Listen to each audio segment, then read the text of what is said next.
that it would probably cost less than $400 million for the Pentagon to transform a luxury Qatari jet to be given to President Trump to use as Air Force One. He made the comments as he testified about military readiness before the House Armed Services Committee.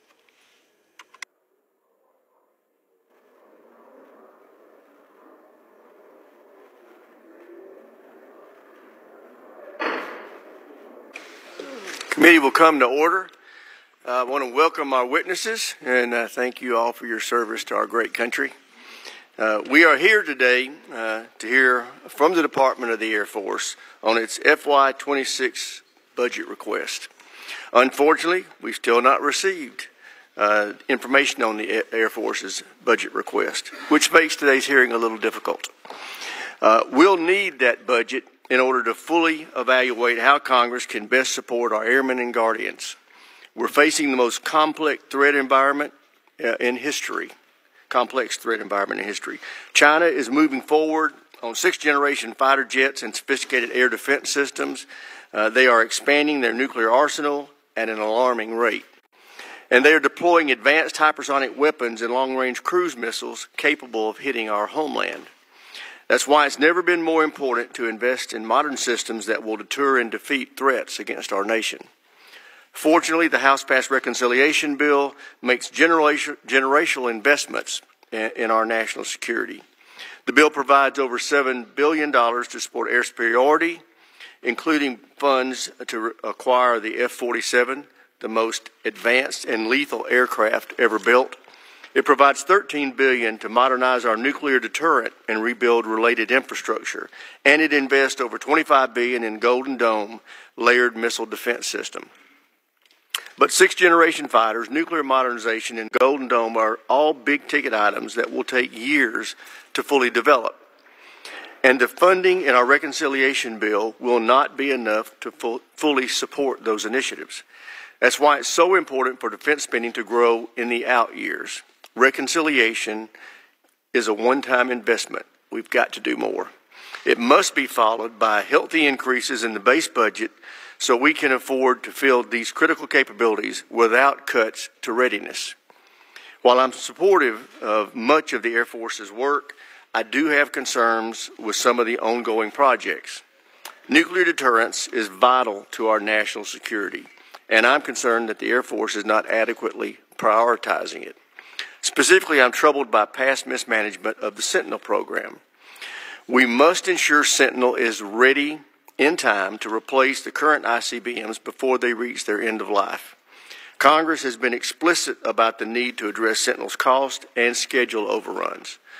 We have prioritized and appropriated funding to fix these problems, and yet the Air Force has taken $1.2 billion out of Sentinel funds and used them instead to meet our other priorities in FY25. I want to be very clear. The Sentinel program is vital to modernizing our triad and ensuring nuclear deterrence. Senior Air Force leaders have made frequent statements agreeing that the service must prioritize nuclear deterrence. It's time to start walking the walk. I look forward to working with you to get this program back on track.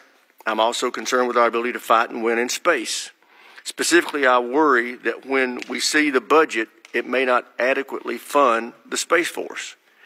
This is one reason why we need budget details so we can evaluate whether the funding is in line with our priorities. Within the Space Force, I want to be sure we don't lose sight of our mission. Space Force got its start in this committee driven by a desire to improve the way we buy things for space. Winning the fight in space requires us to quickly develop advanced systems and platforms. Doing so starts with highly trained acquisition professionals. Every guardian supports the warfighting mission. So I encourage you to ensure that in the Space Force, operators, acquisition, intel, and cyber professionals are all on equal footing. Finally, as the department starts rebalancing the General Officer Corps, I strongly encourage you to ensure that the Space Force receives additional billets to address its unique needs as a new and growing service. I look forward to working with you to ensure our airmen and guardians have the resources they need to successfully carry out their critical missions. With that, I yield to my friend, the ranking member, for any opening statement he may have. Thank you, Mr. Chairman. And as is usually the case, I agree substantially with your assessment. And the budget certainly is where the problem starts. I mean, first of all, we don't have one.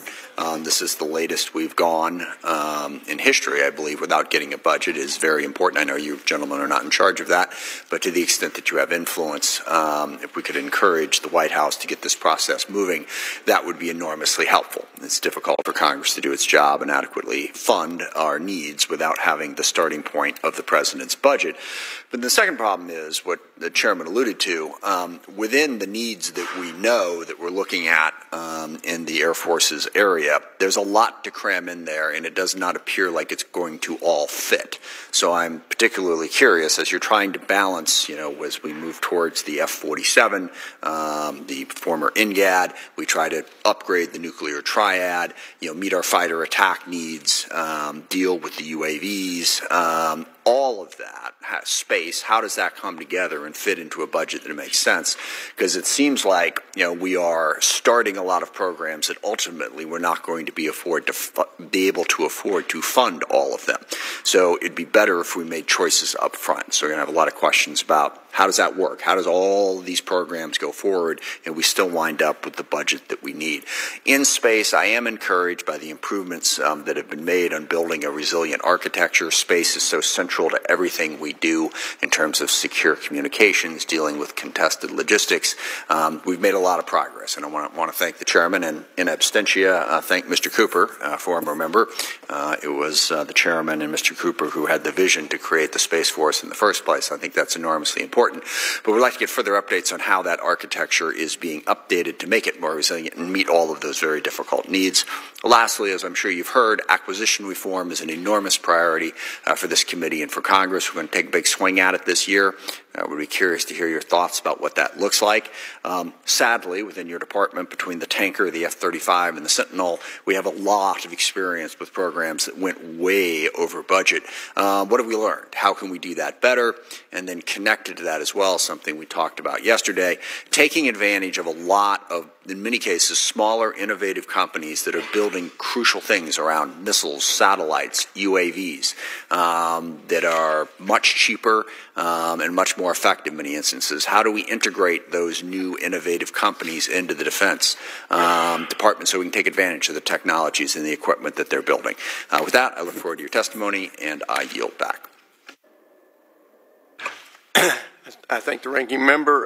Now I'd like to introduce our witnesses. The Honorable Troy Mink is the Secretary of the Air Force. Congratulations and welcome. General Chance Saltzman, Chief of Space Operations, welcome back. And General David Alvin is Chief of Staff of the Air Force. Welcome back, General. I want to start with you, Mr. Mink. You're recognized for 5 minutes. Thank you, Mr. Chairman. So Chairman Rogers, Ranking Member Smith, and distinguished members of the committee, General Alvin, General Saltzman, and I thank you for the opportunity to testify here today. We're looking forward to it. The Department of the Air Force is at an inflection point. We are engaging in a fast-paced race for technology superiority against a well-resourced strategic opponent. However, we simultaneously face personnel and platform challenges affecting our immediate readiness. We must balance our requirements to generate readiness and project power today with imperative to rebuild our military and develop capabilities so that we can continue to deter our adversaries tomorrow. Our fiscal priorities are focused on addressing the balance between these realities and supporting national security objectives as outlined in the interim national defense guidance. The scope and severity of the threat to our homeland and national interests are significant and increasing, and we are now facing one of the most dangerous security environments in our history. The Department of the Air Force has structured our long-term strategy around the belief that China is our pacing threat, and this reality directly influences the Department's fiscal priorities. China's defense budget has nearly doubled during the past 11 years, growing 6% annually on average. U.S. defense spending has seen around 3% growth over the same period, increasing below the rate of inflation over the last 5 years, and many of our allies and partners' defense spending rates are even lower than ours. These limitations have allowed China to start closing the gap. Defending the homeland is the Department of the Air Force's top priority. We will be continuing to do so by modernizing our nuclear force, especially through the Sentinel, the B-21, long-range standoff weapons, as well as the nuclear command and control and communication that supports these systems. We're also eager to support the President's Golden Dome for America. While still in the conceptual stage, there is no question that the Department of the Air Force will have a significant role in this project. Our next priority is to deter China. We will do this through investments in our people, our readiness, and our posture within the Indo-Pacific region. We believe that our people are and will continue to be one of the nation's key competitive advantages. We are working to train our airmen and guardians to confront the brutal challenges that warfare without sanctuary presents. We are emphasizing readiness by creating new inspections, assessments, and exercises geared towards preparing our personnel for this environment. Finally, we are strengthening our posture within the Indo-Pacific region, conducting high-level operational exercises that will test our ability to deploy and operate in austere environments. Lastly, the Department of the Air Force is prepared to provide critical capabilities and forces to the joint warfighter in order to defeat our adversaries if deterrence fails. We will concentrate our efforts in two areas. First, in our ability to fight today, and second, in our ability to fight in the future. Through our current and future investments, the Department aims to establish a balance of high and low mix of combat capabilities optimized to project power both from within and outside the adversary's threat environment. The Department of the Air Force is also looking to streamline our forces whenever possible. This includes finding creative ways to remove excess infrastructure and retire obsolete inventory. We also recognize our need and responsibility to pass an audit as soon as possible, and we are working to make that a reality. The Department of the Air Force is extremely proud of all of our airmen and guardians defending our great nation and its interest every hour of every day. We commit to working with this committee to secure the FY26 budget request, which will directly support our airmen and guardians in their uncompromising mission. We thank you for your time and look forward to your questions. Thank you, Mr. Secretary. General Saltzman, you're recognized. Thank you, Mr. Chairman. Chairman Rogers, Ranking Member Smith, distinguished members of the committee. Thank you for your continued support and for the opportunity to testify on the Space Force's posture for FY26. Never before in our history has space been more critical to the future of our nation. No more than ever, satellites underpin our economic prosperity, enabling everything from transportation, communication, to agriculture and finance. Space has likewise become the backbone of national security, and today's joint force is built around the assumption that space power will be there when needed. GPS allows our forces to mass and maneuver fires with unprecedented accuracy and efficiency. Satellite communications ensure command and control of operations around the world in real time. And today's cutting-edge satellites provide the warfighter with constant and detailed battlefield awareness, alerting America's forces of missile launches and threatening adversarial activity. All of these effects and more are provided by your Space Force. At a cost of only about 3% of the larger DoD budget and with less than 1% of the personnel, there's no question our nation's Space Force is a great value proposition for the Department and an indispensable national asset for modern power projection. It is imperative that we match the dramatic rise in threats and increasing importance of space with resources to arm the Space Force effectively. The Space Force has been asked to accept new responsibilities and new missions. These new missions require new resources, or we will face tough choices between delayed readiness, reduced capacity, or unaddressed vulnerabilities. To illustrate my point, in the past 3 years, the Space Force has been asked to take on critical new missions like ground and air-moving target indications, adding new space control capabilities, advanced training requirements, and a threefold increase in launch tempo at our national spaceports. The most recent addition to our mission set is the space-based technology associated with the Golden Dome program. These are not modernization efforts or shifts from legacy mission. They represent new requirements for missions that have never been accomplished by a military space organization. By FY26, we will have laid the foundational groundwork to continue these efforts in earnest. Our acquisition efforts are fully leveraging expanded authorities, enhanced contracting mechanisms, and new processes like the software acquisition pathway. If the resources are made available, the Space Force will be postured to use them effectively in pursuit of these critical priority missions at a time of increasing adversarial challenges in the space domain. To be successful in our expanding mission portfolio, we must be able to control the space domain. protecting our capabilities in space while denying an adversary the ability to use space against us. In pursuit of our critical missions, Space Force priorities have remained consistent. Build comprehensive domain awareness, deploy resilient mission architectures, and develop the capacity to hold an adversary's space assets at risk. To that end, we are developing cutting-edge sensors and networks to provide critical information to decision makers. We are bolstering our launch infrastructure and deployed proliferated constellations that are more resilient to attack. We are developing a host of innovative means to protect our satellites and networks. And we are investing in robust counter-space systems to defeat space-enabled threats to our forces and to our homeland. Driving a cultural change to increase the speed and effectiveness of acquiring these new systems will be critical to our success. In fact, this is part of the Guardian DNA, since improving acquisition was a driving force behind the creation of the Space Force from day one. Our acquisition professionals understand the unique needs of the warfighter, and these Guardians have driven efficiencies across all mission areas, saving hundreds of millions of dollars on launch services, leveraging novel contracting authorities to shave months off contracting timelines, and setting a new record for tactically responsive space just last year. All this while embracing a number of changes to our institutional culture to support improved acquisition, readiness, and sustainment, including standing up integrated units with sustainment and operations side by side, and establishing enhanced acquisition training at all levels to ensure a firm understanding of how acquisitions and operations combine to create combat-ready forces. We must institutionalize these early wins to ensure the complex ecosystems of acquisition, budget, and requirements continues to rapidly produce the equipment our warfighters need to win in space. Today, with your support, our nation's Guardians are poised to ensure we maintain our national advantage in space. So again, thank you to the committee for providing the support to make these successes possible, and I thank you for the opportunity to highlight the tremendous work that our Guardians are doing to secure our nation's interests in, from, and to space. I look forward to your questions. Thank you, General Saltzman. General Alvin, you're recognized.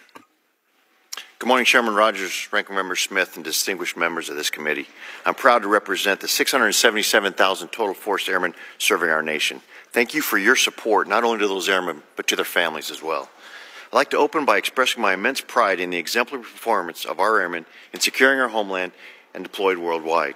From the Indo-Pacific to the Middle East to our southern border, they are working around the clock to deliver air power anytime, anywhere. The strategic landscape has shifted dramatically.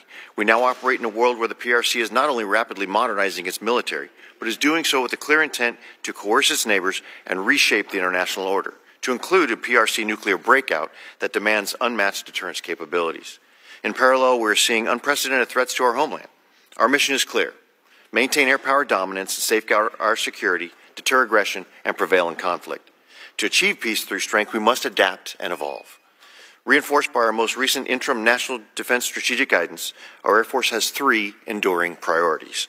First, we must defend the homeland.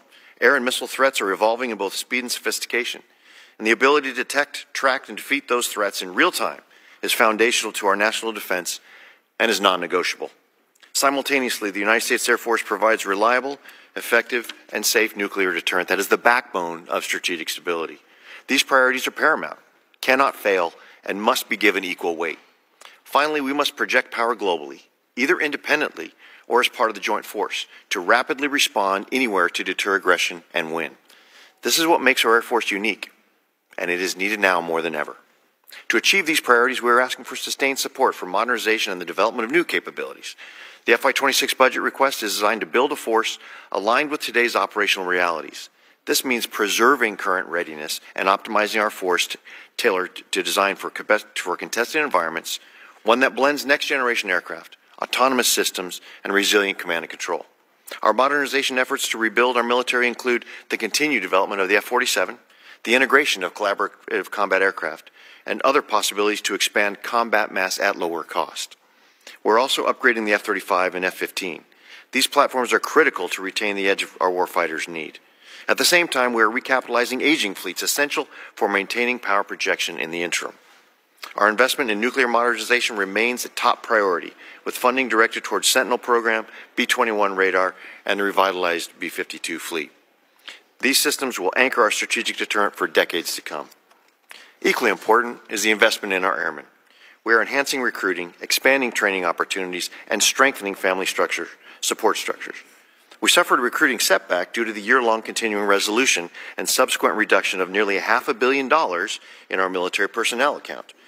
This will result in our inability to fund the recruitment of 3,000 Americans who want to join our Air Force. Furthermore, the reduced FY25 budget, triggered by the continuing resolution, led to a decrease in facilities, sustainment, restoration, and modernization by $642 million, directly affecting our airmen's quality of life. We must find a better way. Investing in our airmen means ruthlessly prioritizing in the right capabilities and projects while divesting from aging systems and unused infrastructure. In January 2025, we reported 23% in excess facilities and 60% in excess parking aprons and ramps.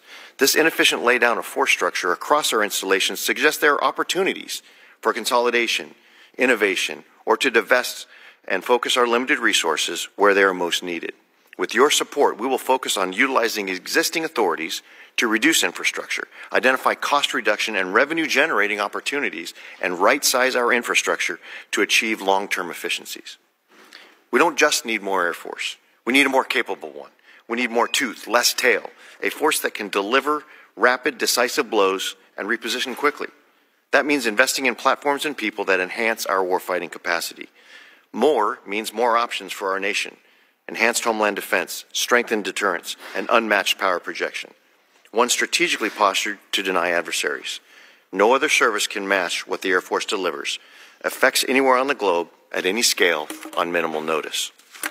Our airmen are the best in the world, ready to win today and build the enduring force for tomorrow.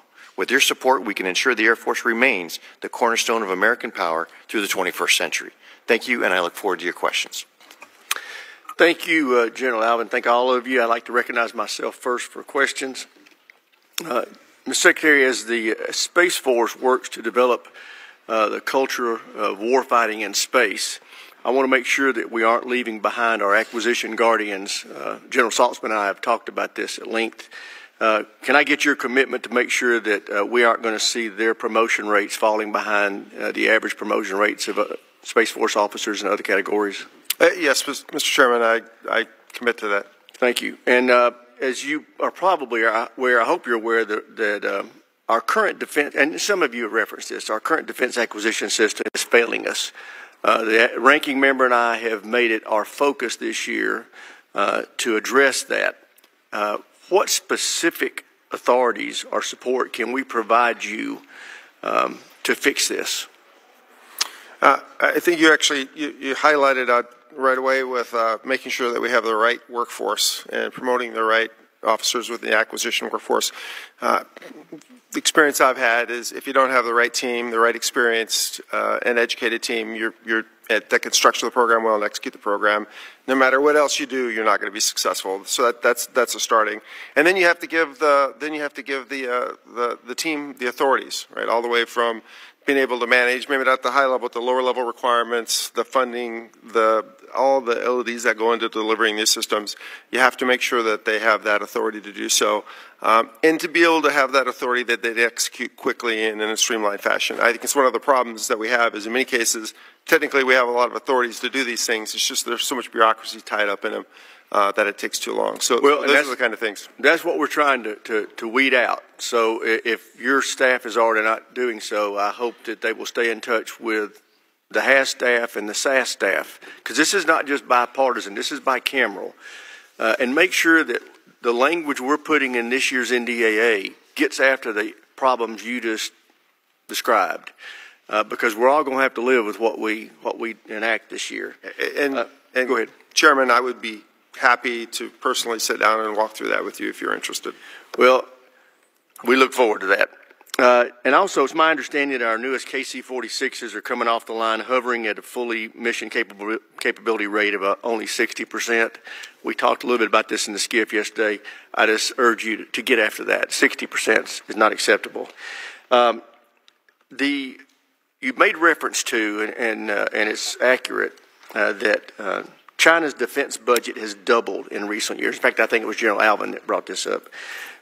We have got to address our defense spending in this country. We are at the lowest level of defense spending as a percentage of GDP since before World War II. And it's unacceptable. We're going to have to deal with it. The president has set the goal. He went over to Europe and told every member of NATO that we all need to be getting to 5% of GDP in defense spending. I fully agree with him. General Saltzman talked about the need for his department to have budget relief, as did General Alvin. We can't do it at the current rates. This reconciliation bill is going to be a nice bump, a one-year bump, but to get after the issues we talked about in our opening statements and that y'all just described is going to require sustained increases in defense spending, and I assure you that we're working to try to get there, but it's going to be important that you continue to talk about it. The fact is, the public doesn't just need to hear from the president and us. You need to be talking about it because you're the tip of the spear, and they need to hear from you what the challenges are for you to meet the threats given the constraints of your fiscal support at this point in time. So with that, I will yield to the ranking member for any questions he may have. Thank you. Excuse me, just curious. It's been a lot in the news. Ukraine's drone strikes, their effectiveness, ability, basically tiny, cheap drones taking out $1 billion worth of big, heavy equipment. How has that has it changed your thinking at all about what our needs are going forward in terms of having more of those cheaper, attritable unmanned systems, and also the vulnerabilities of some of the larger systems that we're building? How does that change your planning going forward? Or is the Ukraine-Russia war sort of unique and not applicable to some of these other lessons? I can start, Congressman, and then turn it over to General Alvin. But to be honest, I don't think it changed my opinion at all. I've been very, very concerned with that threat for years now. We've seen it within the U.S. against many of our installations, and our inability to deal with those, actually probably lower threat than obviously what happened within Russia. But that's been an ongoing threat that I think we've been thinking about for a long time. And it's going to take a whole-of-government approach to deal with in the U.S. It's very difficult to defend against that sort of thing if you're restricted to only operating within the geography of your base. I think we have to work with the whole of government to make sure that we have an approach to deal with that threat, because it is huge. Specific on that in terms of this is a system that we've been looking at that we desperately need now because of that, whereas maybe we shouldn't build all of this because it's really expensive and really vulnerable. If I could, I'll turn to General Alvin, maybe take a couple of those. Thanks. And Congressman, you make the right point where we shouldn't learn too much and we shouldn't ignore what happened in Ukraine, because there are geography dependent, context dependent. But I would say that when something like this happens, it turns the idea of small and less expensive capabilities from an academic conversation to a real conversation, because we've seen it. And so understanding the context that made it successful and those which might be limitations is important. But to Secretary Meng's point, we sort of always knew this in the back of our mind. So when we're looking at it from two directions, first of all, to your point of where are our exquisite systems and what are the vulnerabilities we hadn't considered before, and which might be most vulnerable to those that might have to cross an ocean and part of our continent rather than just the geography of Central Europe. Understanding those nuances, but understanding also that there are the more sophisticated and dependent we are on those exquisite capabilities, the higher level of defense we need to have for them.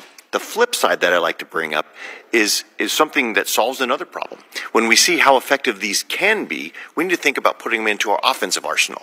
And that's what we're looking at the United States Air Force as our change and our new force design understands this sort of range of capabilities to include those when they can be responsive at low cost and be disruptive. So there's an offensive thing we need to consider on this as well. Somewhat connected to that is the whole Golden Dome concept, and I have a number of different concerns about it. It reminds me vaguely of the future combat systems that the Army cranked up 30 years ago, where it was like, we know we got to do a lot, so let's just put a name on it and say we're going to do everything, and it's all going to work. It was a complete disaster. And the Golden Dome idea that there's one system that's going to protect everyone, it is a lot more complicated than that.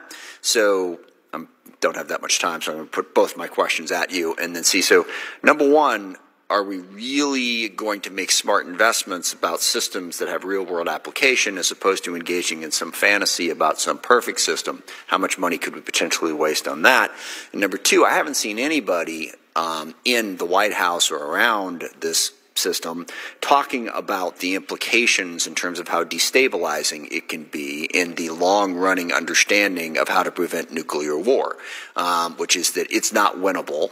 Both sides need to be vulnerable. If the message starts to get out there, we're going to build a golden dome so we can be protected and we might win, that can be incredibly destabilizing. Now, there's probably ways to manage it, but the fact that nobody working on this is even talking about what we say to the Russians and the Chinese about this is a little bit concerning. So in 44 seconds, can you hit those 2 points?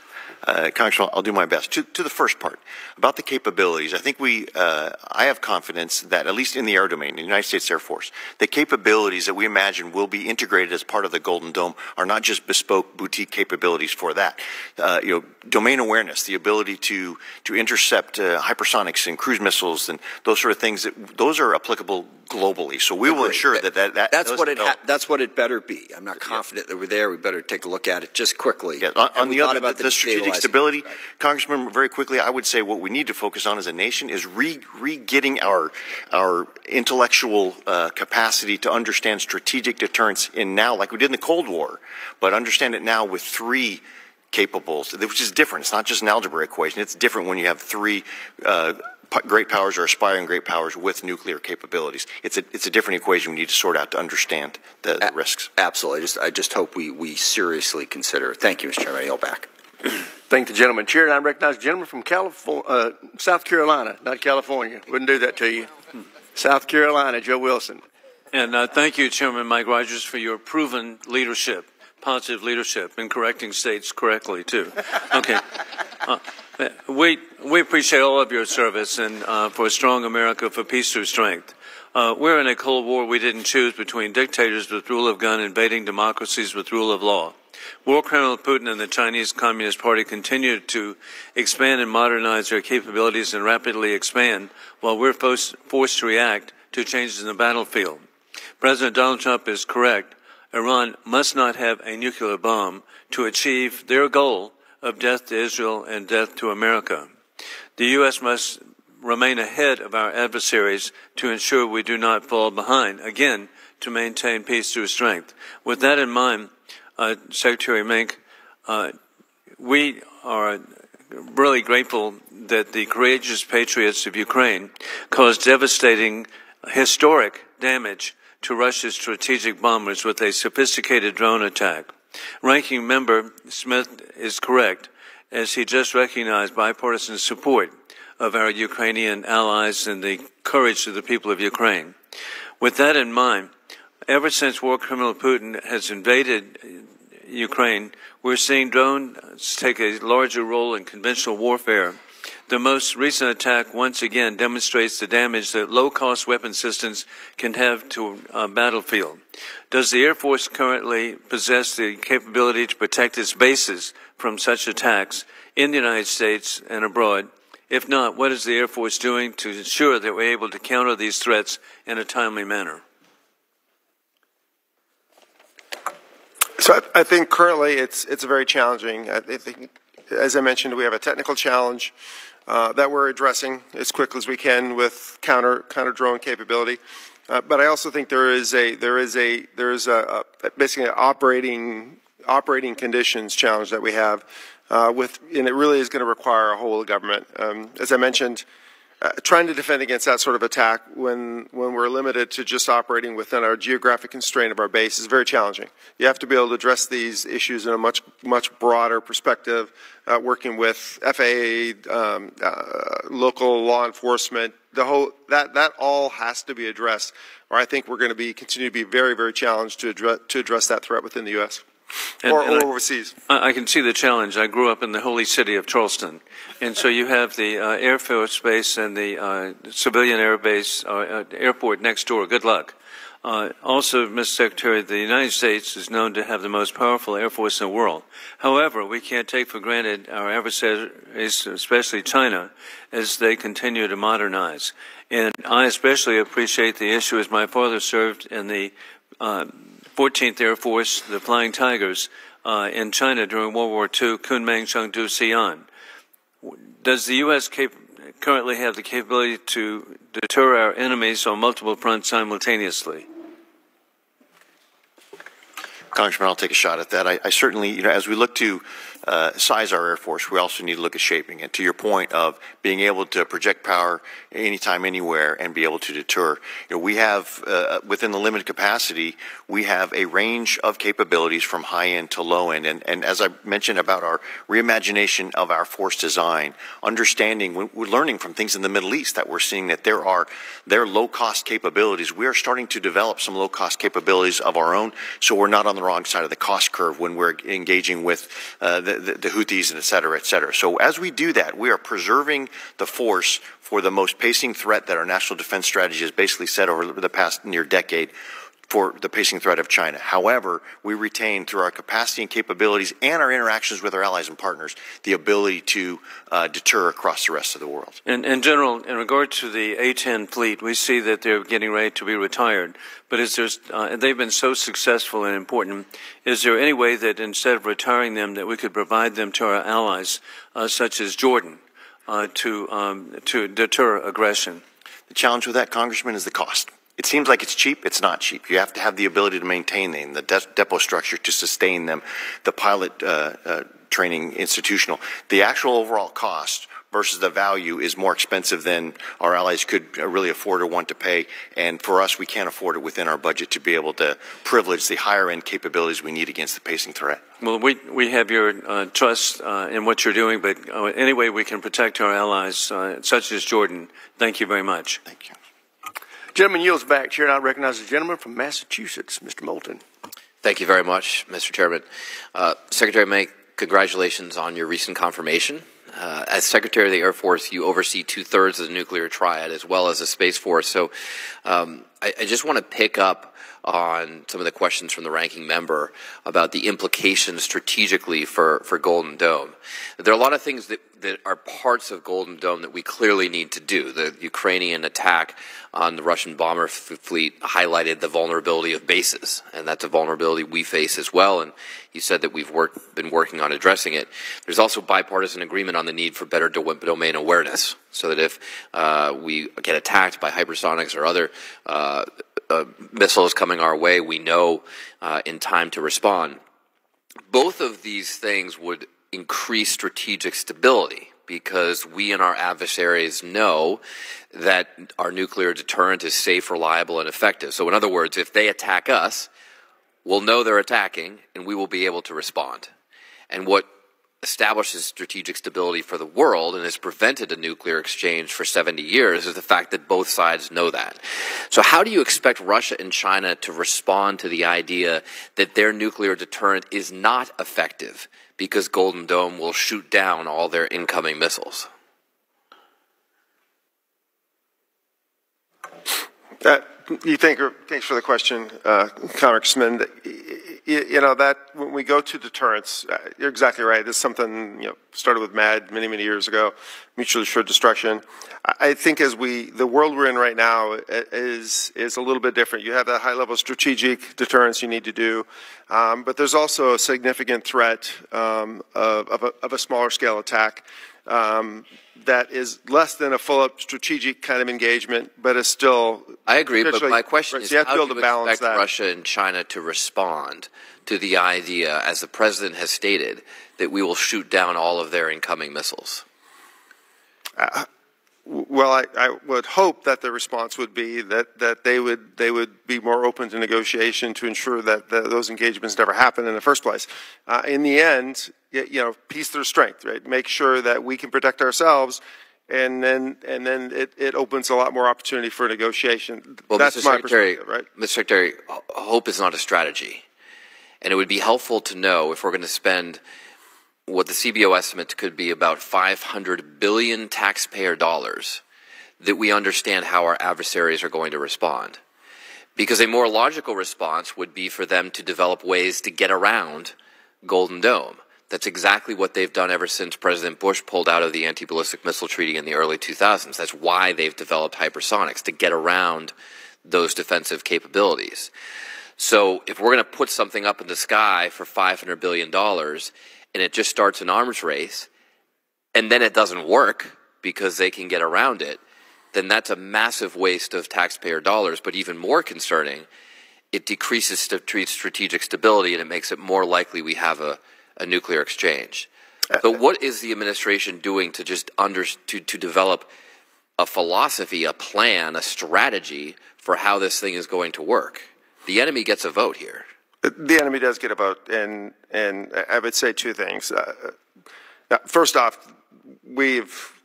there's been an arms race ongoing already. To be honest, what we're doing is responding to the arms race, both from the space perspective, not just from the nuclear perspective, but from the counter space control perspective.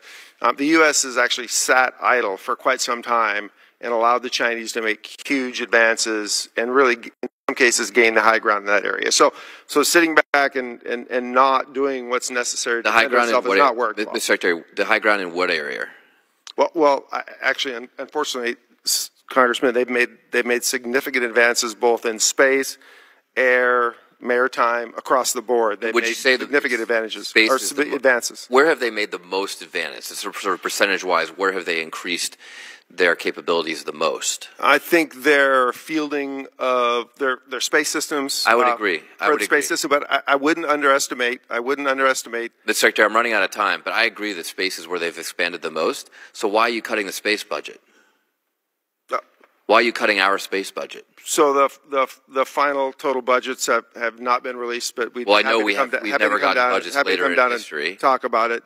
But what we know right now is the space budget is going to be cut. So you have no theory for how Golden Dome is going to work, but we're doing it because China is increasing in space, and you plan to cut the space budget. That doesn't sound like a good plan, Mr. We do have I think we have some pretty good ideas of how Golden Dome would be developed, and I think we'd like to hear those ideas. Here I recognize the gentleman from Virginia, Mr. Whitman.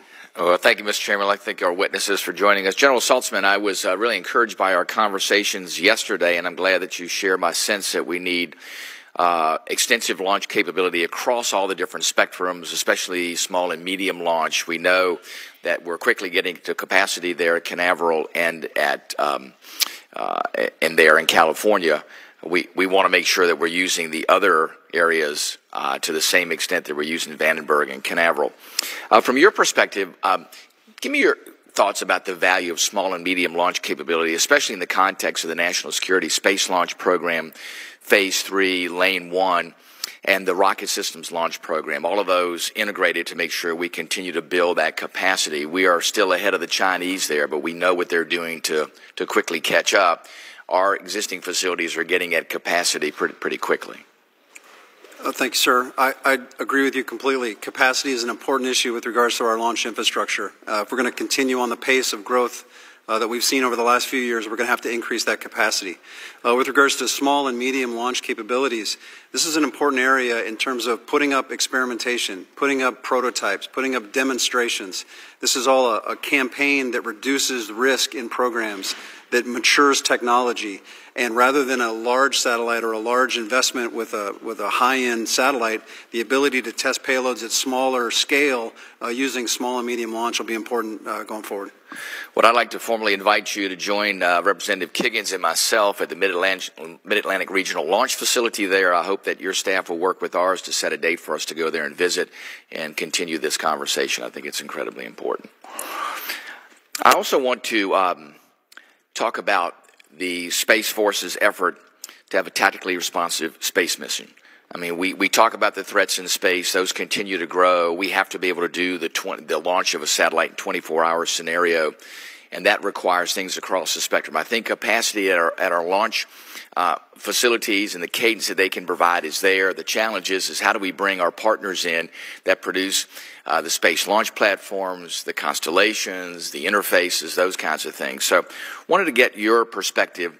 We know we have the CASR program that has now been ramped up to where we can use existing assets in space, but there are going to be instances where our adversaries are going to look to take out key assets, and we can't find layering opportunities there. We're going to have to be able to launch literally on a moment's notice.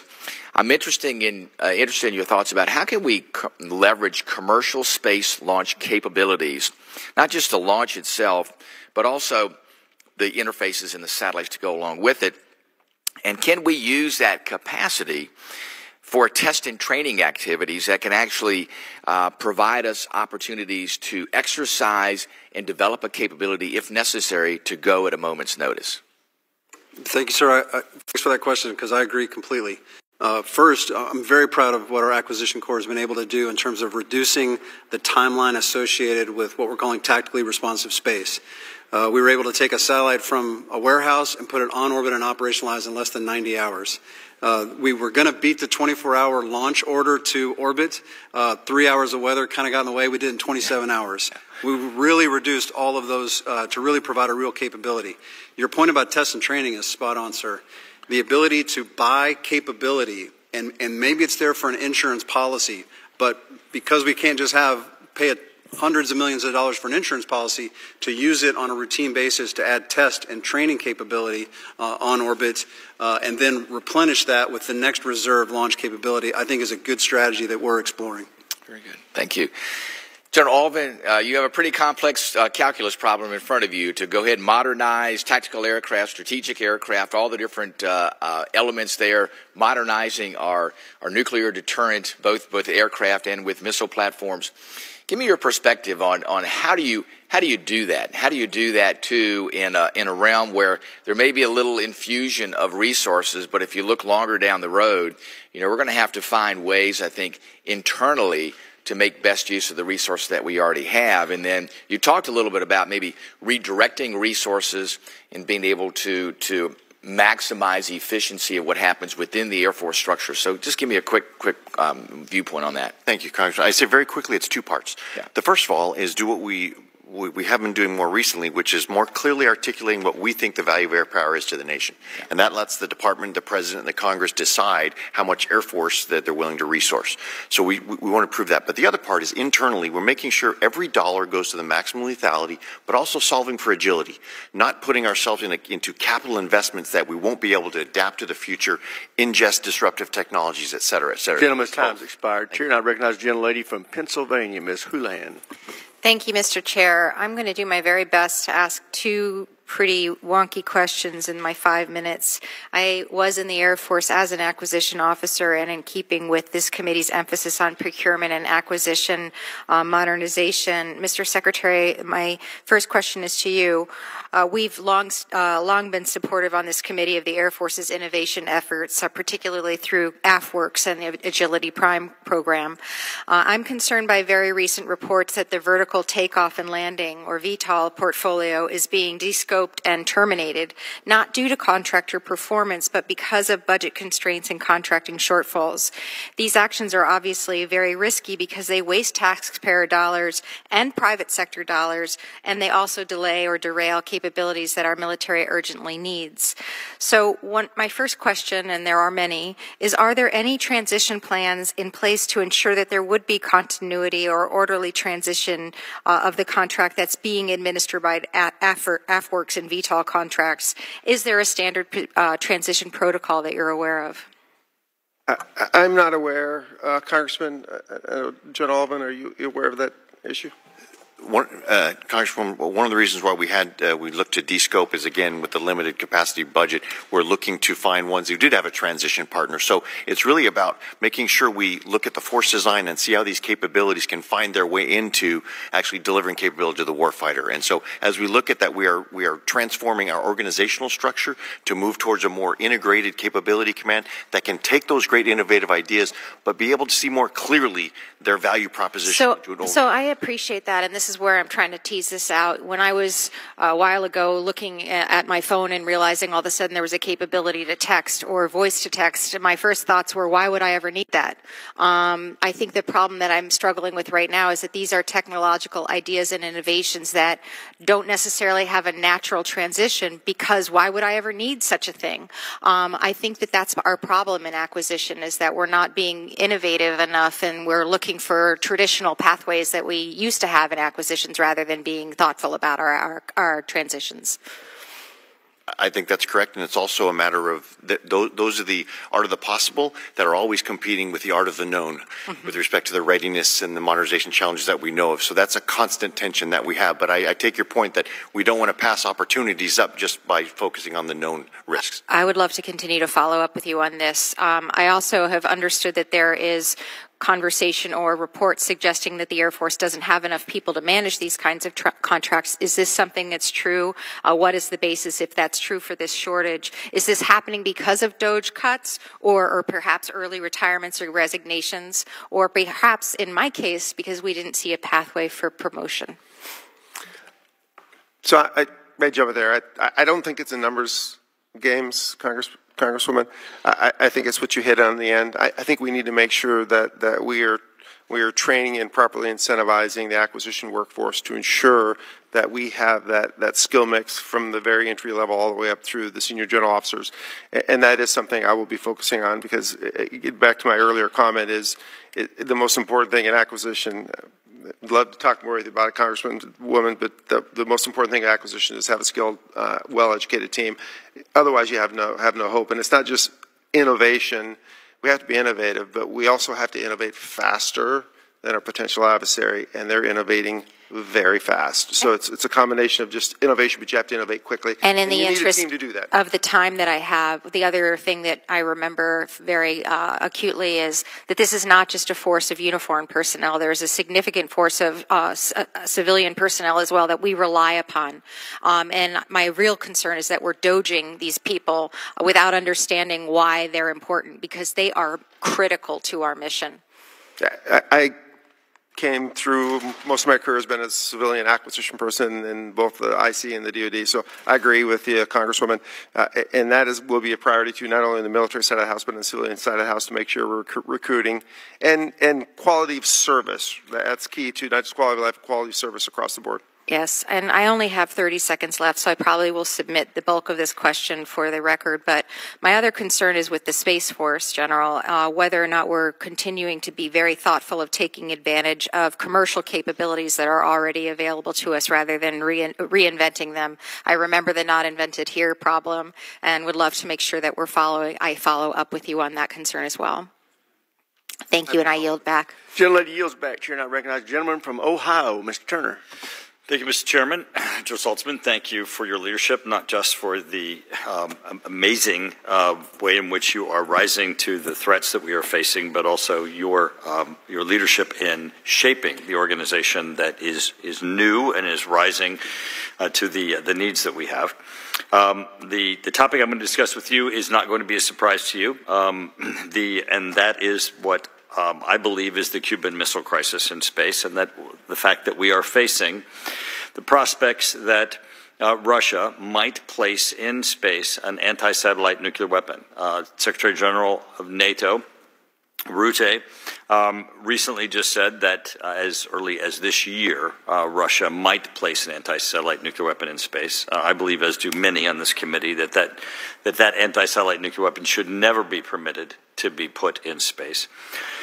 You, I believe, coined the best phrase ever, and that was, you said if that went into space, it would be day zero. And many people think of that if an anti-satellite nuclear weapon was in space and was detonated, that would be day zero. But you identified it being placed in space as day zero because you said that would be the day from which we would no longer be able to depend on space, because the very next day it would be irresponsible to depend on space, because if it was detonated, as Dr. Plum has said here, that it would wipe out everything in low Earth orbit, and low Earth orbit would be uninhabitable for up to a year.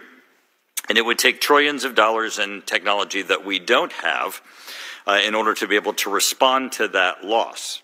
So, since this is a budgetary hearing, Jill Saltzman, if that day zero happened, how would it affect your budget, the budget of DOD, the budget of the Air Force, if we were at day zero and that anti-satellite nuclear weapon was permitted to be in space and we had to suddenly face that it would be irresponsible to count on space the next day? Well, thank you for that. And obviously, I agree with you that this is a tremendous threat that we have to think through in terms of contingency planning. A detonation on orbit would be catastrophic across a number of mission areas.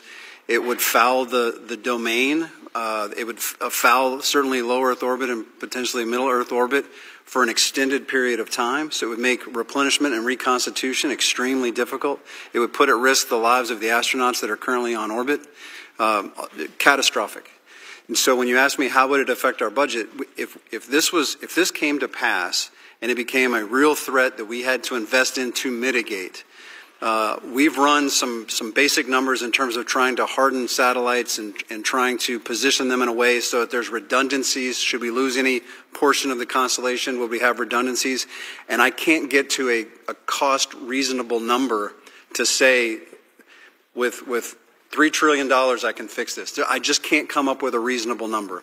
And so that's why I try to, I'm trying not to be too alarmist, but day zero really is that. We just can't count on space because I don't know how to create the replenishment and the reconstitution to overcome that kind of a detonation. It should never be permitted to be placed in space. General Saltzman, thank you for the clarity of your description of the threat if that is in space. Mr. Secretary, you have some of our most important advances that need to be made for our being able to address the advances that our adversaries have made. You have missile defense, you have hypersonics, you have nuclear deterrence, you have our new advances in weapon systems, you have our advances in air, both manned and unmanned systems. Our adversaries are currently doing some things that we can't do. And you are the one who's supposed to close that gap. CRs have an impact on that. How are you going to close the gap? And could you please give a commercial as to why Congress should stop giving you the impediment of continuing resolutions that affect your ability to close that gap?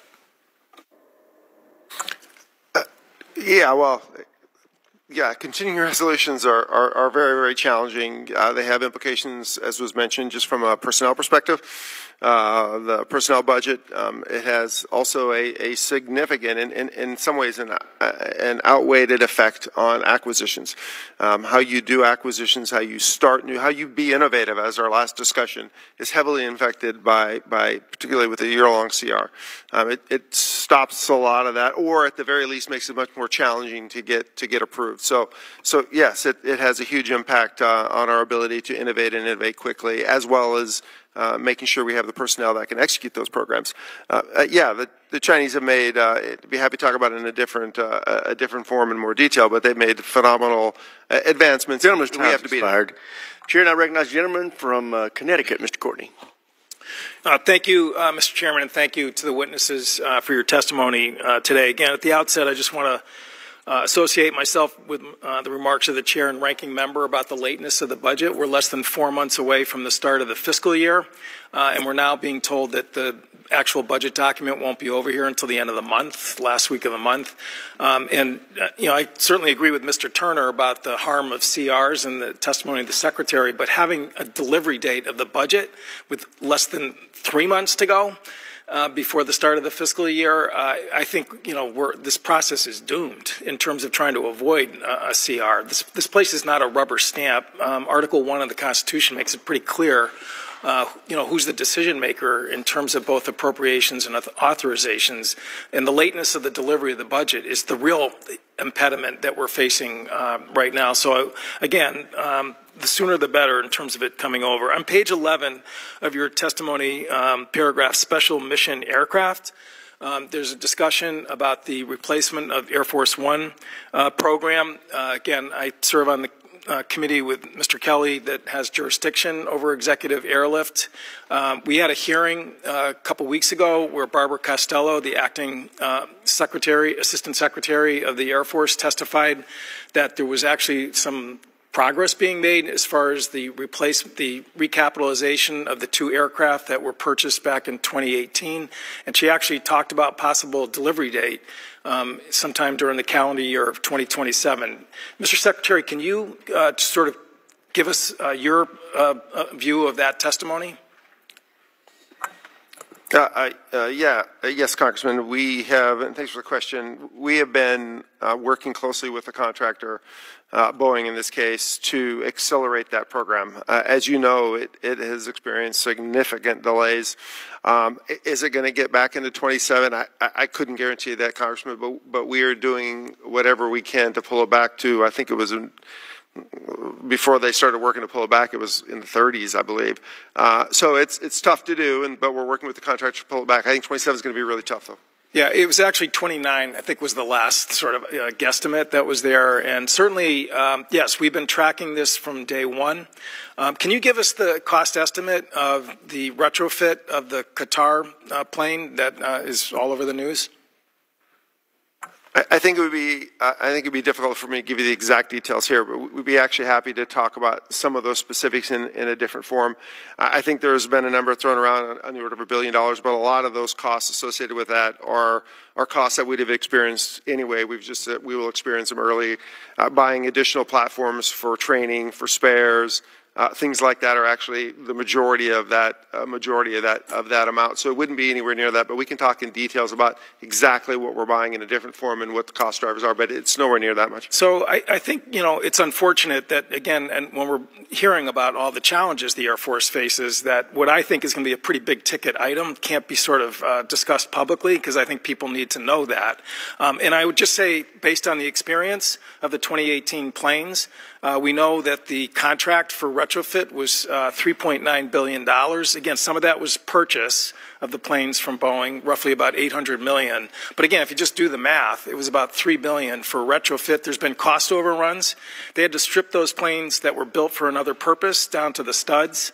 And as you said, there's been issues. The contractor who was doing the interior work went out of business, and Boeing has had to kind of figure out a plan to do the fitting out of the interior of the plane. But again, just using that as an extrapolating from that, I mean, it's clear that this new third plane is going to cost well over $1 billion. I mean, it's just, you can't retrofit a plane that's built for another purpose for Air Force One and expect it to be a free plane. You've got to, install encrypted communication technology. You have to harden the defenses. You have to put countermeasures in there. Obviously, you need to have all it's a flying situation room that's there. And the notion that we can't find out when we're about to take up a very difficult budget, and based on the experience we already have gone through with retrofitting planes, 747s, it's clear that this is going to be a drain on the Air Force's budget. And I think that the sooner we just sort of rip the Band-Aid off and get that information out there, it would be helpful for us in terms of deciding whether this is a smart path to go down. With that, go ahead. Congressman, we'd be happy to come down and talk to you in detail about it in a different environment. Unfortunately, particularly some of the things you're talking about, what those costs are those are classified sensitive capabilities that we put on the platform. So we'd be happy to come down and talk to you about the specifics. But again, I restate that we believe the actual retrofit of that aircraft is actually significant. It's probably less than $400 million to retrofit that aircraft. We'd be happy to come talk to you about it.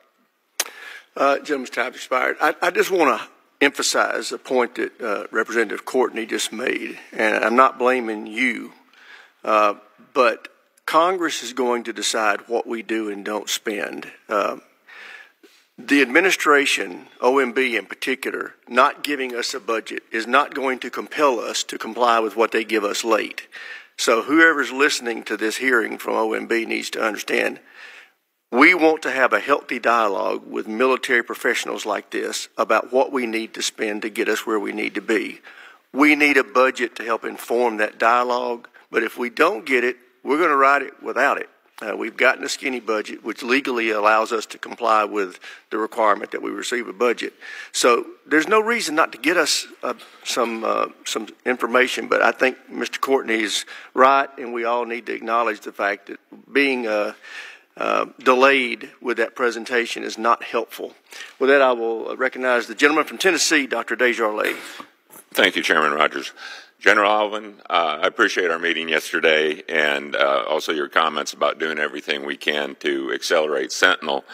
As I noted to you and as our Chairman made abundantly clear in his opening statement, I'm concerned that the Air Force's decision to cut funding for FY25 adds risk to the program, the Sentinel program, particularly if we begin FY26 on a continuing resolution. Secretary Mink, I'd like to ask you a question I raised with General Alvin. Will the Air Force be prepared to submit an anomaly request for Sentinel or reprogram additional resources to the program to avoid disruption? Is that something you'll consider if the circumstances warrant? So, Congressman, Sentinel is, if not the #1 priority for me, it is definitely in the top 2 or 3. We will do whatever it takes to deliver that program as quickly as possible. It's nuclear deterrence, it's national security. We will do whatever is necessary to ensure that that program is properly funded. I expect you probably know it's in the middle of a McCurdy, so some of the work has been slowed down, which required a rephasing of the resources. But we are making sure the resources are there and that we are taking the appropriate recommendations out of the McCurdy restructure and move forward with that program. It has my highest priority. It's the thing I've spent the most time on since I've been in this job. It's only been 2.5 weeks, but it is the program I spent the most time on. Okay, and by the way, congratulations. I wanted to talk just for a second about Arnold Engineering Development Complex. First, General Alvin, I thank you yesterday. I want to thank you again for taking time to meet with the Arnold Community Council from AEDC last month. That visit was deeply appreciated, not just by the local community, but by also the broader Tennessee congressional delegation. And Secretary Mink, we look forward to hosting you at Arnold at your earliest convenience. As you know, Arnold Engineering Development Complex plays a central role in testing for hypersonics, next-generation aircraft, and potentially an expanded mission in the space testing, depending on what happens with the basing decision for Space Command. But based on what we've seen, the current funding model doesn't appear to keep pace with the scale or complexity of those demands. Do you believe there's a need to rethink how we resource and manage test infrastructure like AEDC to ensure it's aligned with the Air Force and the broader mission where it's headed? Yeah, thank you, Congressman, for that question. I think it's very important, and as I was mentioning before, we need to make sure we're getting every bit of capability out of every dollar we put in to the United States Air Force. And so the manner in which we're sort of reimagining the way we develop capabilities in an integrated fashion, different from the past, where we might look at developing a fighter system and over here a mobility system and here an IT system, looking at it from an entire, we'll call a mission thread, what it takes to do everything from the concept to developing an entire capability. That will allow us to shed more light on some of those critical but maybe not headline-grabbing capabilities, much like AEDC, and those things that require the testing that if you don't fund them, they will find themselves the cause of slowing down of a program. So as we look at it through more of that lens, I think we're going to be able to highlight and advocate more for those critical but less popular parts of the entire capability development portfolio. And Secretary Mink, did you have anything to add to that? Just wholehearted agreement that the testing infrastructure across the board is just critical for us to be able to train against the representative threats of what we are almost assuredly going to see overseas. Well, thank you both for that. And I'll just note for the record that OSD's O&E requirements are placing a real burden on the work being done to modernize Arnold. Director Wilcox, who oversees T&E, has been a strong advocate for Arnold's unique mission, but as far as we're aware, there's no clear path to address this through NDAA, only through OSD's internal policy direction. So I plan to raise this directly with Secretary Hegseth in the coming weeks and hope I can count on your support as we look to accelerate our testing enterprise. And with that, Chairman, I yield back. Gentleman yields back. Chair, and I recognize the gentleman from Colorado, Mr. Crow. Thank you, Chairman. General Saltzman, what is your most important asset? We're talking about the on-orbit capabilities. I hope you say it's your people. Well, of course. I mean, there's no doubt that the acquisition and operators and intelligence personnel it's the Guardians. Are the assets. Do they have a unique skill set and technical capability? Yes.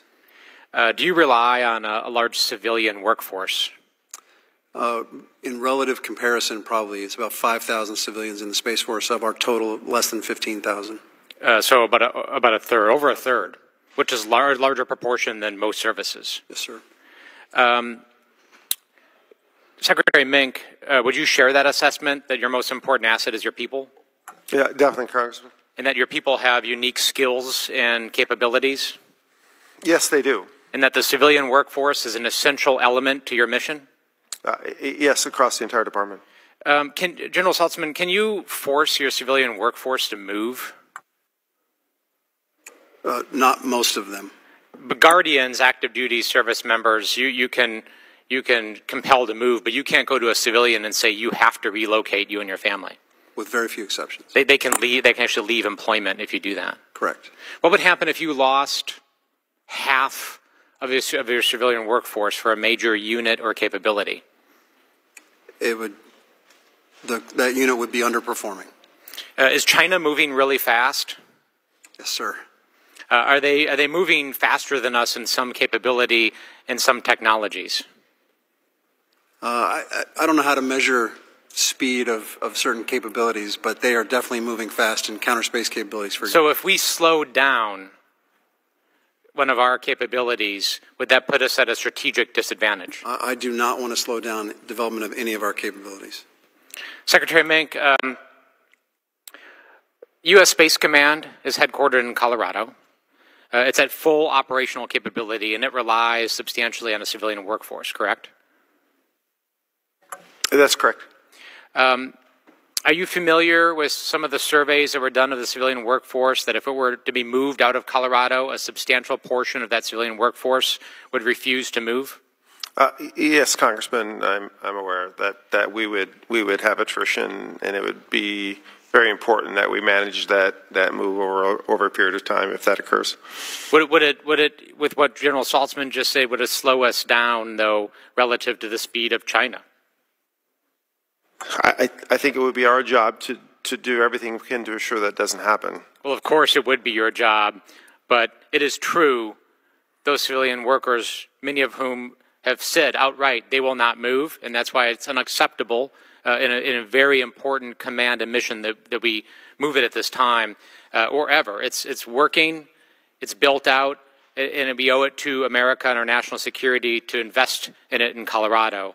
And there's a lot of folks in Congress who believe that is an important part of our mission in national defense. General Elvin, to you, are you familiar with our national defense strategy?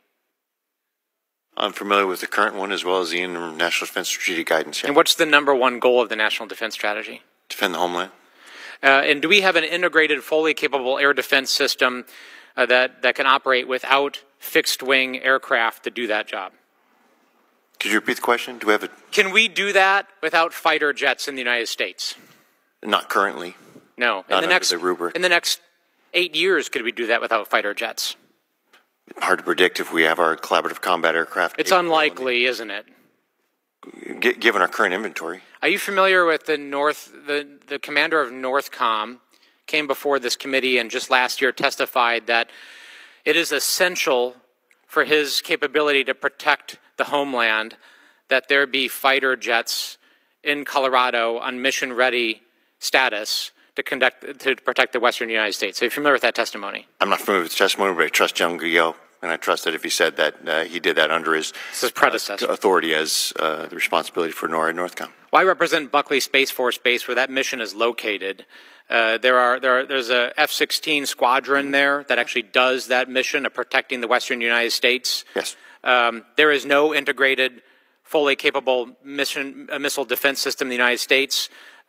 We need a plan to recapitalize that fighter wing to keep that capability and protect the homeland. We all want to invest in long-term capabilities, but that is a ways out. We need to make those interim investments today to make sure we can accomplish that mission. I yield back. Gentleman yields back. Chair now recognizes the gentleman from Nebraska, General Bacon. Thank you, Mr. Chairman, and thank you to all three of you for being here today. And I enjoyed seeing all three of you at the Air Force Academy graduation. What a moving ceremony. I got to tell you, there's nothing like seeing the graduating class march out on that field with the music. So it was an incredible sight to see. I am concerned about what we're hearing on the President's budget. It appears he's proposing a minor increase for the Air Force and a decrease for the Space Force. If that is true, it's hard to put that up with the fact that we're trying to counter China, because both the Air Force and the Space Force will be front and center in any fight in the Far East. I would anticipate, if we were serious about countering China, that we'd be seeing a sizable increase in both the Air Force and the Space Force budgets. I also want to just remind folks in this room and those listening that 20% of the budget that goes to the Air Force and Space Force is pass-through money. It doesn't even go to the Air Force or Space Force. It goes to DoD agencies. So if you look at the share of the pie of what the Air Force and Space Force is getting, it's quite a bit smaller than the Army and the Navy. And I just think we need to readdress this in this committee, but also in the Pentagon. I have my first question is to the Secretary. I really enjoyed chatting with you about the Looking Glass mission. I'm excited that you understand that mission better than most. Could you give us an update with what you know is going on there? For those who aren't familiar, the Looking Glass gives us the capability to command our ICBMs or bombers or submarines if the White House is hit, if the Pentagon's hit, if STRATCOM is hit. We used to have a 24-hour-a-day airborne mission. We stopped doing that when the Cold War ended. However, I think we're going back to the threats where this capability is needed again. And we know the Navy is at some point walking away from this mission. So I'd love to get your update, Mr. Secretary, on this important mission. If I could, Congressman, I would just say I agree, and thank you for coming out to the Academy graduation. Just under 3 weeks I've been here. That was the funnest thing that I've done, and it's impossible to not get kind of excited when you have 900 cadets. The keynote speaker must have got you excited. Come through come up there, also excited. My hand got a little sore after 900 cadets, but it was great. So the back specific to your question, on the Looking Glass, the Air Force is postured to support our role in that, and we will continue to do so. As you've alluded to, there is discussion going on about the future of the mission, and we will continue to participate in that, and we'll take on whatever role that the department assigns to us. General Alvin, if you have anything else. No, I just and the Navy is agreed to continue that until they're relieved. But when they're relieved, if the mission comes to us, we'll take it. We would ask to be appropriately resourced for it. But as long as that mission is required, we'll ensure that between us and our other services, we're able to support the nation in that critical mission. I submit to you it's critical with the 15-minute warning times with some of the nuclear weapons that Russia and China can deliver here with hypersonics. We need to have the survivable thinking, and it's important for deterrence. They need to know that no matter what they do, they can't decapitate us, that we have the ability to respond. General Alvin, I put out a two-time classmate with me. The Air Combat Command says we need over 20 Compass Call aircraft, yet the program of record is at 10. Could you give us your mind on what we should be doing with this in the future? Congressman, and correctly so, we're understanding that, electronic warfare is sort of drifted in the back of our mind, is now back in the front of our mind as we see the criticality of that. The great thing about EA-37 is once we put, as you know, once we put the operators in the back of them, those things, they are creating new and interesting ways to really put dilemmas in the minds of the enemy. So that the program of record right now is 10, and understand those ACC puts a requirement as higher. This is a matter of resources. Is it this or munitions? Is it this or tankers? Is it this or other things? All of the things we need. But I will tell you, we are understanding how we can squeeze every ounce of capability out of every platform that we get, and they all go into the big prioritization. General Saltzman, what are the one or two things you think you need to do first to posture the space for the Golden Dome? Well, I think as we look across the portfolio of things that we already bring to bear, whether it's sensors, whether it's the data networks that have to move the data quickly, the software that enables rapid decision-making, even before we get to the effectors that actually can mitigate the threats, that all has to be stitched together. So we're doing the mission analysis, and I think that's the first thing that has to be done. Which systems are required to put together so we can move data to the right places and most effectively orchestrate a very complex mission set. So we got to do the mission planning first. Okay. Thank you. With that, I got 1 second left. I'll give it back to the chairman. Thank you. Chair now recognizes the gentlelady from New Hampshire, Ms. Goodlander. Thank you, Mr. Chairman, and thank you to our witnesses for being here today. I really appreciate it. I appreciate your testimony at the outset about the importance of an audit. It's something I care about deeply. It's something that's important to my constituents and their public trust in our military. And I wanted to ask you, Mr. Secretary, if you could tell us more about the concrete steps you're taking to ensure that the Department of the Air Force passes a clean audit this fiscal year? Yeah, thanks, Congresswoman. Yeah, we spend quite a bit of money in the military. Want to make sure we are good stewards of the taxpayer and how we do that. You know, my previous job, the organization I worked in, we actually had 16 clean consecutive audits. So I do understand the kind of the steps that and the things that are required to do that. Obviously, this is a much larger scale. So I'm in the process of actually assessing where we have our deficiencies, and then laying in a plan to go after those. I just signed out a note to put the Undersecretary as one of his primary jobs is to ensure that gets accomplished. But the fundamental thing is, Mr. Secretary, for identifying those deficiencies. So those deficiencies, you know, with the past audits have been, many of them have been identified. I think the question is what do you do? What's the as you probably know, Congressman, what do you do to address those deficiencies? Yes. Some of them can be very challenging. Some of them is just tying together all the systems that manage the data, manage the finances. Those can be really challenging steps, and so identifying those deficiencies, budgeting to fix those things, right, and get them right is what we're going to be focused on. Well, would appreciate the chance to hear from you in real time how your progress is going and what this committee can do to support you in that effort. We've got the National Defense Authorization Act, which is one of the reasons I came to this committee. It's knocking on wood, 63 years in running, a bill, and we'd very much like to work with you to be sure that you can join our colleagues from the Marine Corps in passing a clean audit as soon as possible. I wanted to also ask you about, you know, another issue that matters a lot to my constituents, the right to repair. Could you tell us a bit about your understanding of what the right to repair means? To me, the notion that our military cannot repair our own equipment and weapon systems and aircraft is an outrage. It's costing us billions and billions of dollars to the taxpayer. It's delaying our military readiness.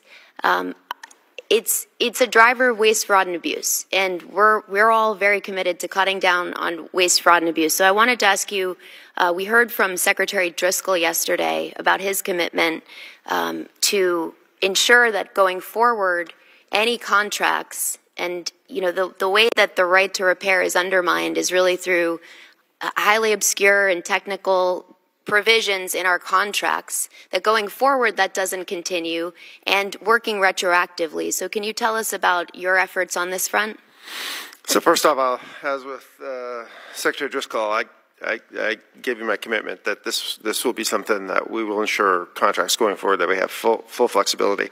And I think, as you alluded to, there's a whole spectrum. It can be all the way from the contractor has the full right and authority to do that to, even if they don't, the government doesn't actually have enough of the technical specs to actually do it, so we're still relying upon the contractor. So one of the things I've been doing, and there isn't a one-size-fits-all, because it varies across the different contracts we have within the department, looking into the conditions are different, and we're going to have to go in and address every one of those conditions in a little bit different way. But in the end, we have already made some progress. But in the end, I think we have to get there. There's no question about it. I don't know, General, if you have any other comments on that. I just totally associate with what the Secretary said. It's that some of the contractual pieces that we entered into, the more we can get relief from that, the more flexibility. We're all about that. Well, I appreciate that, and we want to support you. We've got bipartisan support for provisions in this year's NDAA, and we would love to work with you on that. General Saltzman, I thank you for being here. My home state of New Hampshire is home to the New Boston Space Force Station in Hillsborough County, and you know, I had a chance to visit New Boston. They're providing critical around-the-clock satellite command and control capabilities for our country. I wanted to ask you, I only have 10 seconds left, so maybe we can follow up offline, but I'm eager to talk to you about how we can ensure that our infrastructure installations like the New Boston Space Force Station are protected from the wide range of vulnerabilities that are out there. Very quickly, we have a Gentlelady's time's expired. Chair now recognizes the gentleman from Florida, Mr. Jimenez. Thank you, Mr. Chairman. Last weekend, I think we saw a pivotal moment in warfare when the Ukrainian army launched an unbelievable attack on the Russian Air Force. But it also, for me, underlined a vulnerability for us. For a long time, we've thought, distance was a great equalizer, but now, with the onset of drones, et cetera, you could have malign actors here in the United States take out a lot of our assets in a very short period of time. What are we doing to protect against drones, this kind of activity, to protect our assets here on the homeland? General Alvin. Thank you, Congressman. And to the conversation we had earlier, it's really it's a joint force problem, and it is one of those that is multifaceted. It is different in characterization than what happened with Russia and Ukraine, but it certainly shows the consequences if we don't pay attention to it. This is one of those where we have to have an understanding of the current restrictions that we have in place with respect to rules of engagements with the local, county, state, federal. Well, forget that. Okay. Okay. Do we have? My concern is the capability of us being able to defend against AI drones. We may have the capability to defend against piloted drones, all right? But I've always been afraid of AI drones that are unpiloted, and that you basically have to knock them out of the sky. You just can't say, okay, you can't pilot anymore, and they fall to the ground. That's not the case anymore. I'm worried about our capabilities there, all right? And that's all I'm going to say. And also, not only for our military, but also on our civilians and our civilian transportation infrastructure. Because if some kind of an attack happens on a civilian aircraft, then basically air travel grinds to a halt. Nobody's going to take a plane.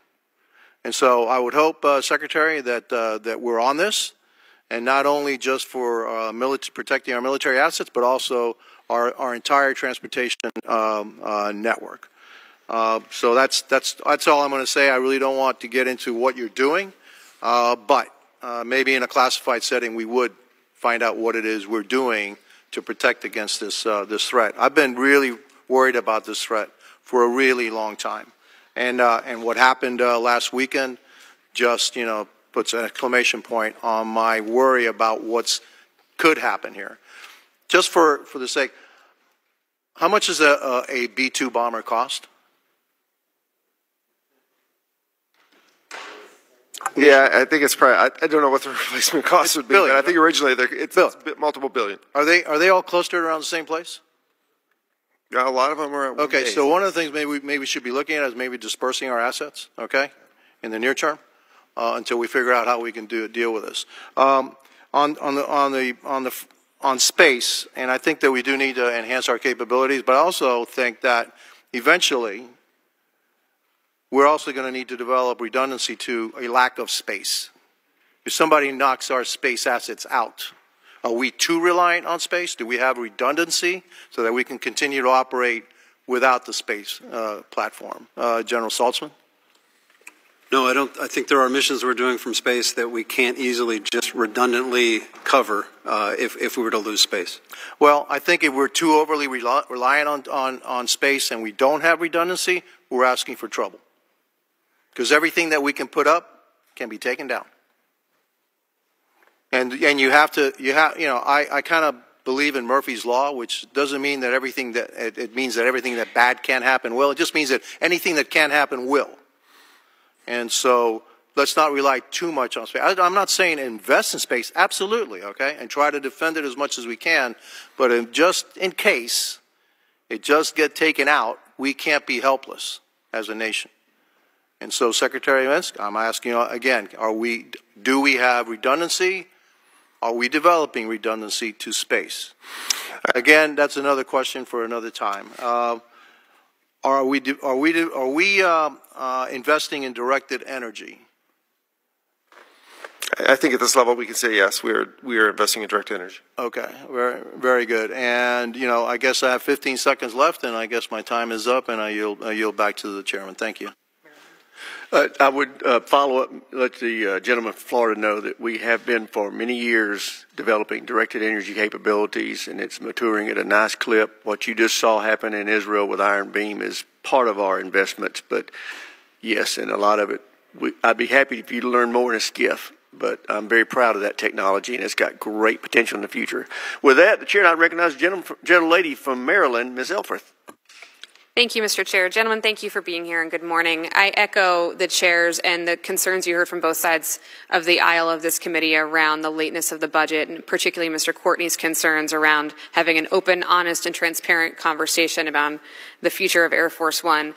I'm going to start with a local issue and then expand to a national issue. We've talked about A-10s quite a bit. I know that you all talk about the future A-10s quite a bit in every one of our states, but as you well know, Maryland's National Guard, our 175th wing, is unique. It comprises both the flight component and the cyber component, which I'm very grateful for the expansion of that cyber component.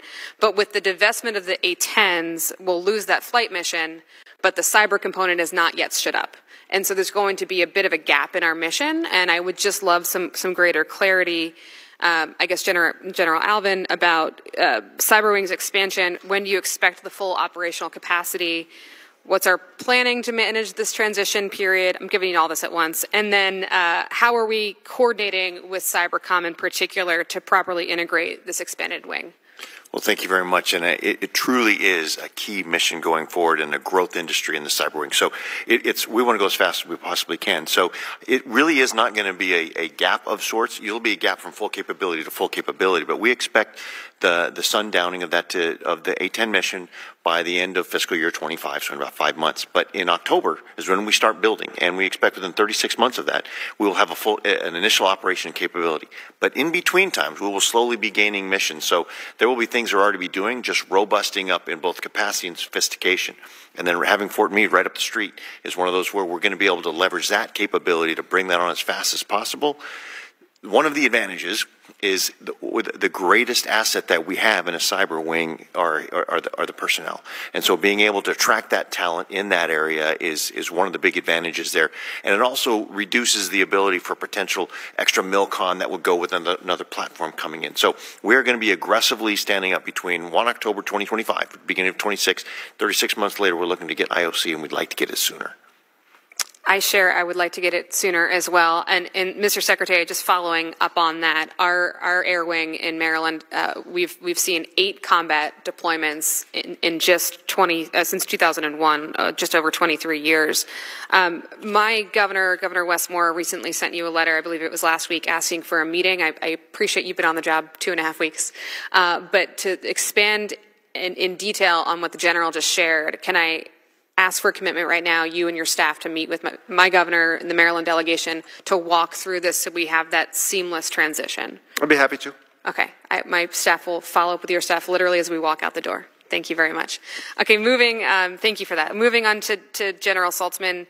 Well, actually, to everybody at the panel, I bring this up, I'm a broken record, but I'm really proud that my first CODEL, being a member of Congress, 153 days so far, was actually to Vandenberg, and I greatly enjoyed that experience.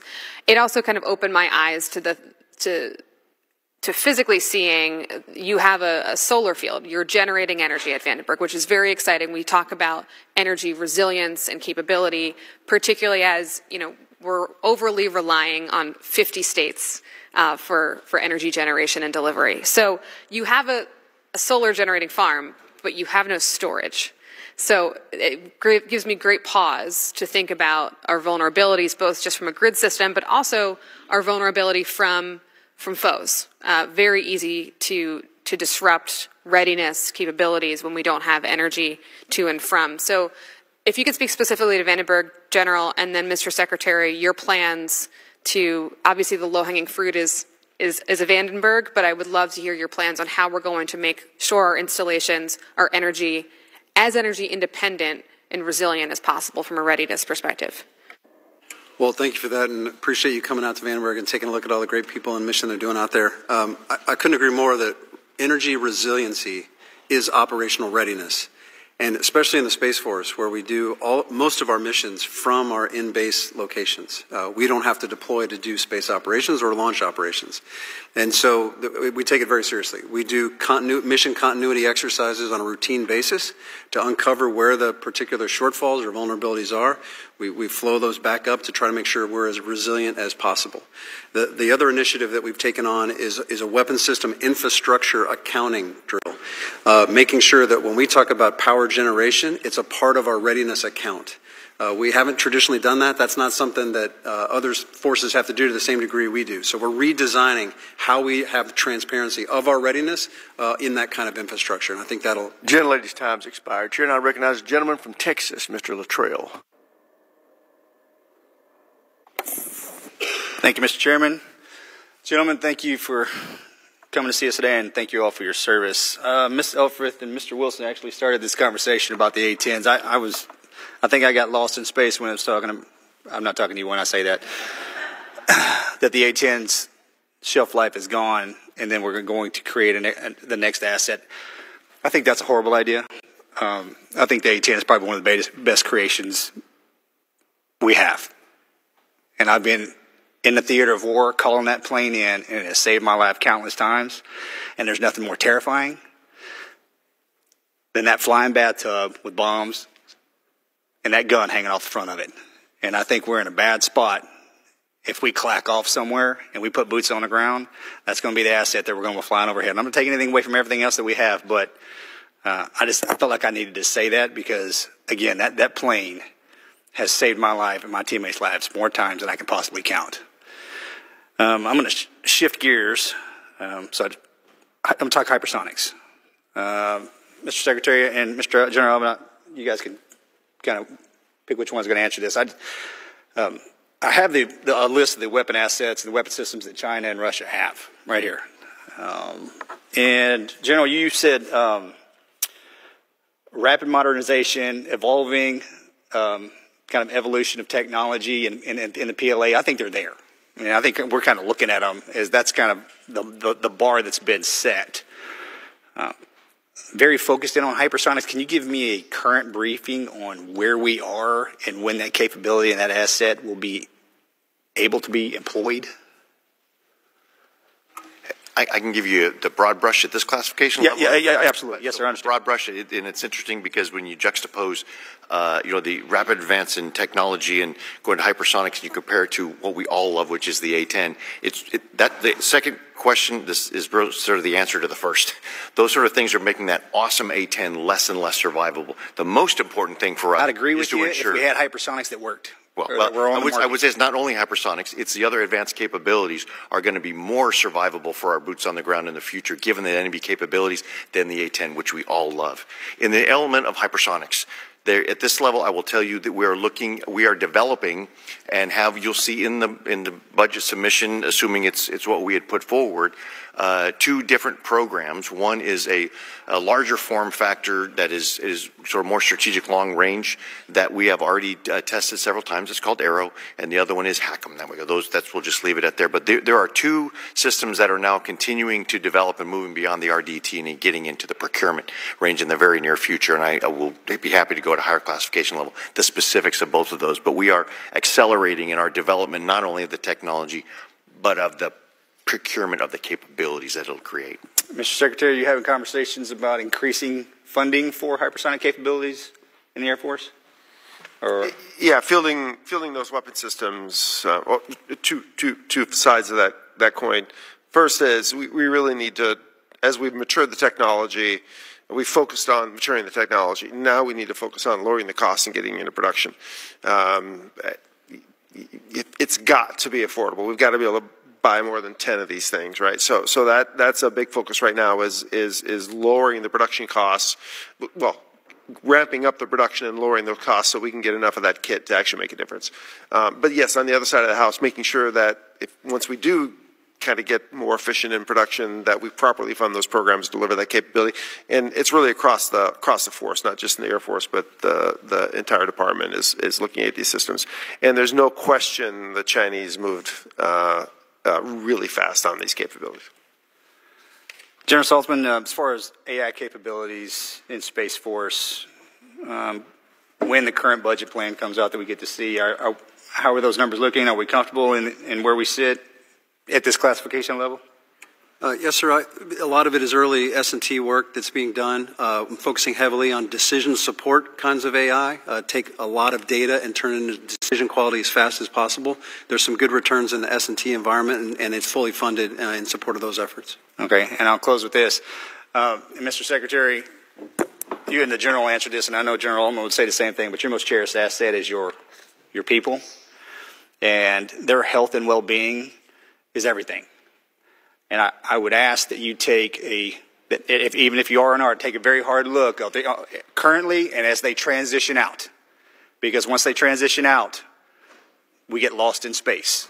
And Mr. Secretary, you most likely probably already know that, but the generals, mark my words, okay? So health and welfare of our service members as they transition out, current and transitioning out, please. Gentleman's time's expired. Chair, and I recognize the gentleman from California, Mr. Whitesides. Thank you, Mr. Chairman. Thank you all for being here today. Mr. Secretary, congratulations on your confirmation. It's good to have someone with your depth of relevant experience leading a military department. I had the opportunity to work with Director Scalise back at NASA, so welcome.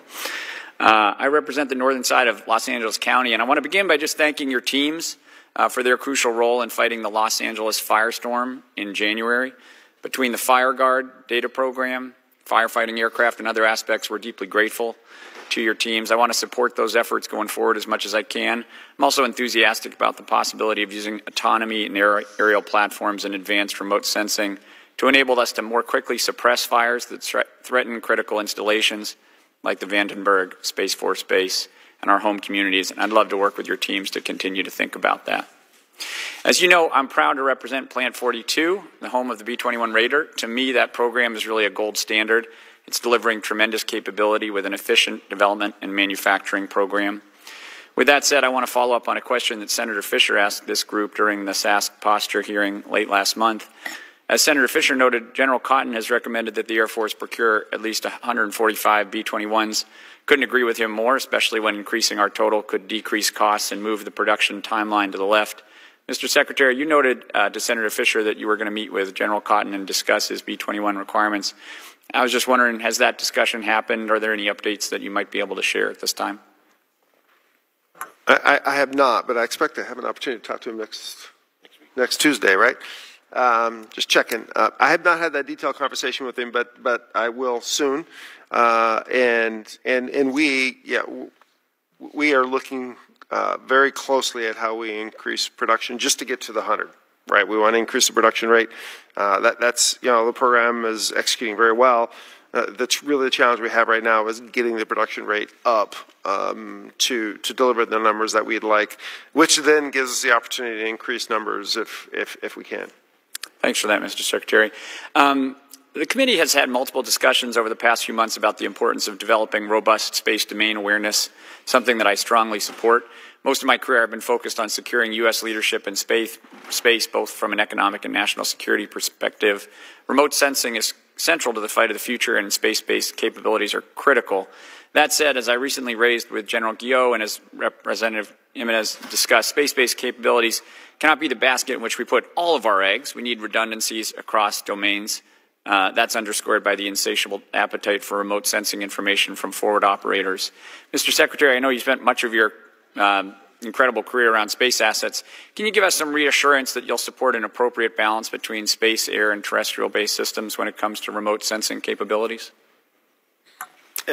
Yes, Congressman, I can. You can never allow yourself to be put into a single-point failure situation to where if you lose a system, you've totally lost that capability. So both on space, redundancy in space is going to be critical.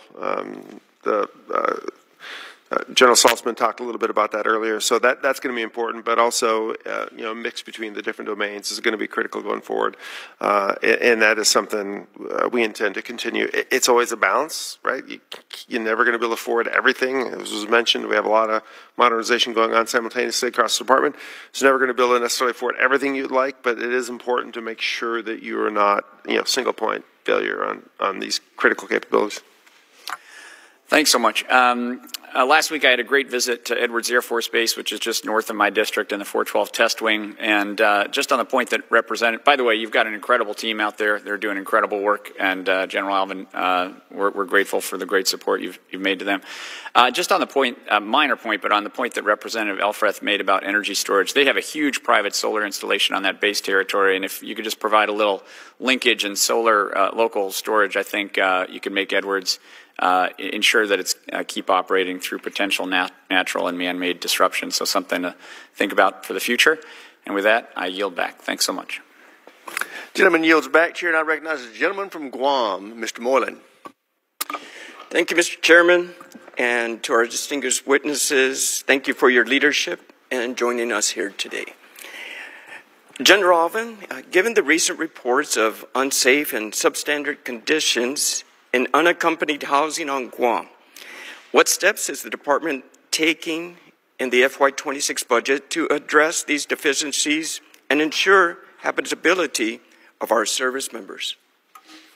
Thank you, Congressman. I appreciate the question, and it certainly that is something that we take very seriously. We always pride ourselves in really working hard for unaccompanied housing, and when the Secretary of the Navy went out there, he happened to find our very worst through the Building Condition Index assessment, the very worst in our United States Air Force. But even in our very worst should not be that bad. So with respect to specifically Palau Dorm and then Rota after that, we aren't waiting until FY26. We had seen this coming, and it's been about 56 months since we took over all of those facilities from the Navy. And we had tried to identify and ensure that we were moving forward with all of our unaccompanied housing across the way. And then, of course, Mauar didn't help at all. But this year, we now expect to award $53 million for the improvement of Palau Dorm this year, and it should start within, we should award it within 90 days and should start within 60 days after that. And so we are getting after that right now. It's never enough, and as you know, Guam is such an important place. We need to make sure our airmen are focused on mission rather than just their housing. So between the Palau dorms and the Rota dorms and across the board, we have an aggressive schedule against that. That's great to hear, General. Thank you so much for that. And as a follow-up, is the department considering privatizing unaccompanied housing as long-term solution? And what oversight mechanisms will be in place to ensure quality and accountability? Now, I would, of course, the Secretary says he's only been in for 2.5 weeks. We certainly haven't had those conversations, and it isn't really of all the things we would consider privatizing, that really isn't on our list right now because of that criticality of the young airmen who are living in there sort of need that oversight and leadership of the next level NCOs to be there. So that's not currently in the plans for me to propose for the Secretary. We want to remain that under government control. I'm looking forward to those great improvements. Thank you, General. Another question, General Alvin. Your testimony highlights REFOPAC and the need to operate from austere airfields in contested environments. How is the Air Force resourcing Guam to support agile combat employment, particularly in terms of dispersed logistics, airlift, and handling of infrastructure under real-world contingency conditions? Thank you for that question, Congressman. We're very excited about the REFOPAC Resolute Forces Pacific exercises. This will be one of the largest exercises that we've done since the Cold War, quite frankly, because as we do exercises by sort of piece parts, we get insights, but we really want to see where the true shortfalls are. And we expect, and we've talked about this, Congressman, that we know logistics is going to be important. It's not just logistics because of the tyranny of distance. It's going to be logistics under attack and understanding those contested environments. We're going to ring this out this summer. We have already in the past couple years been putting forward requests in our budget for things like shelters and hardening and some non-kinetic capabilities to sense. So we know we have work to do to make this very critical concept of agile combat employment work. This summer, this exercise is going to help expose any more shortfalls that we haven't already identified. In addition, we know having preposition of parts and forward storage to be able to accelerate the repair of the platforms when they break down, that's also another key performance that we have to have in the Indo-Pacific, and that's why I put in my unfunded priority list about $1.5 billion for spare parts to increase the health of the shelf so we can increase the combat generation under attack. Excellent. Thank you, General. Secretary Mink, on a Codell last Congress, I flew to Guam. with my colleagues on an Air Force C-40. The jet suffered a landing gear malfunction and was stranded on Guam, which doesn't mean it's bad to be stranded on Guam, but it was stranded there for several days while awaiting parts from CONUS. Does our operational force encounter this type of issue? And how can new force design concepts or pre-positioning ensure airmen are not stranded while operating in the Pacific? I know we don't have much time, so just real quickly, yes, that happens. I think the key thing, as you almost alluded to, is making sure you have enough spare parts and enough supplies to repair the aircraft across the force, and that's a focus in our budget submissions. And then pre-positioning. We can't pre-position everywhere because we just will never have. That would be terribly inefficient. So those sort of conditions do happen, but those are the two things: make sure we have the right parts and make sure they're expired. I would point out that all housing at Guam has fallen into an unacceptable state of disrepair, not just unaccompanied, and there's a lot of blame to go around up on the dais as well as at the witness table. But we all need to be focused on correcting that. And General Alvin, I'm thrilled to hear about what you just described, but I would urge you and General Saltzman and the Secretary to let us know how we can help deal with all of it, because that is a critical area for our national security, and we need to start putting a lot of resources against its capabilities and what we need to do for our service members that are stationed there. With that, I'll recognize the gentleman from California, Mr. Cisneros. Thank you, Mr. Chairman, and thank you to all our witnesses today for taking time out. I know what are your busy schedules to be with here today. General Alvin, I appreciate in your opening comments about the continuing resolution and really the effect that it's having on quality of life as well as recruiting. I wonder if you could go into more detail about how important it is to have a robust budget with recruiting in order to recruit individuals, because we are competing with corporations out there today that is vying for the same talent. So please. Thank you for that, Congressman. It really is, because we are our recruiters are just the hardest working in the business right now, and they work very hard to bring those Americans who want to raise their right hand and serve in the United States Air Force. They work very hard to give them some sense of this is what you can expect. Welcome to the team. This is when you're going to get here. And if we don't have that funding to be able to follow through on that and to bring those in, not only to keep the Americans to want to come into our force, but to ensure that we are bringing the right talent at the right time without that predictability of funding, or in this case, the mark that when we had already intended to recruit 3,000 more, we had to back off of that because we didn't have the funding. It's very disruptive, and that lack of reliability, it has ripple effects well into the future. Right, and so even though we're talking about a continuing resolution now, a possibility of maybe another one, I mean, how many years down the line could that have effects into your recruiting? Well, actually, the fact that we've been under a continuing resolution about most of the time for the past decade plus, that's part of the challenge that we're seeing here today. Well, thank you for that. I appreciate your answer on that. General Saltzman, former Secretary Kendall had written an article really at the beginning of this year about the future of the Space Force and really about how it needs to really kind of transform. I think the example he used was he used a Navy analogy of a merchant marine going into actually becoming a fighting force Navy. Where are we on that timeline, and really what's it going to take us to get there? It's where we can see the Space Force becoming the fighting force that it should be. Yeah, thank you for that, sir. It's equipment, it's training, and it's the operational concepts. I think we've done some pretty good work on the operational concepts. We generally know what we want to do.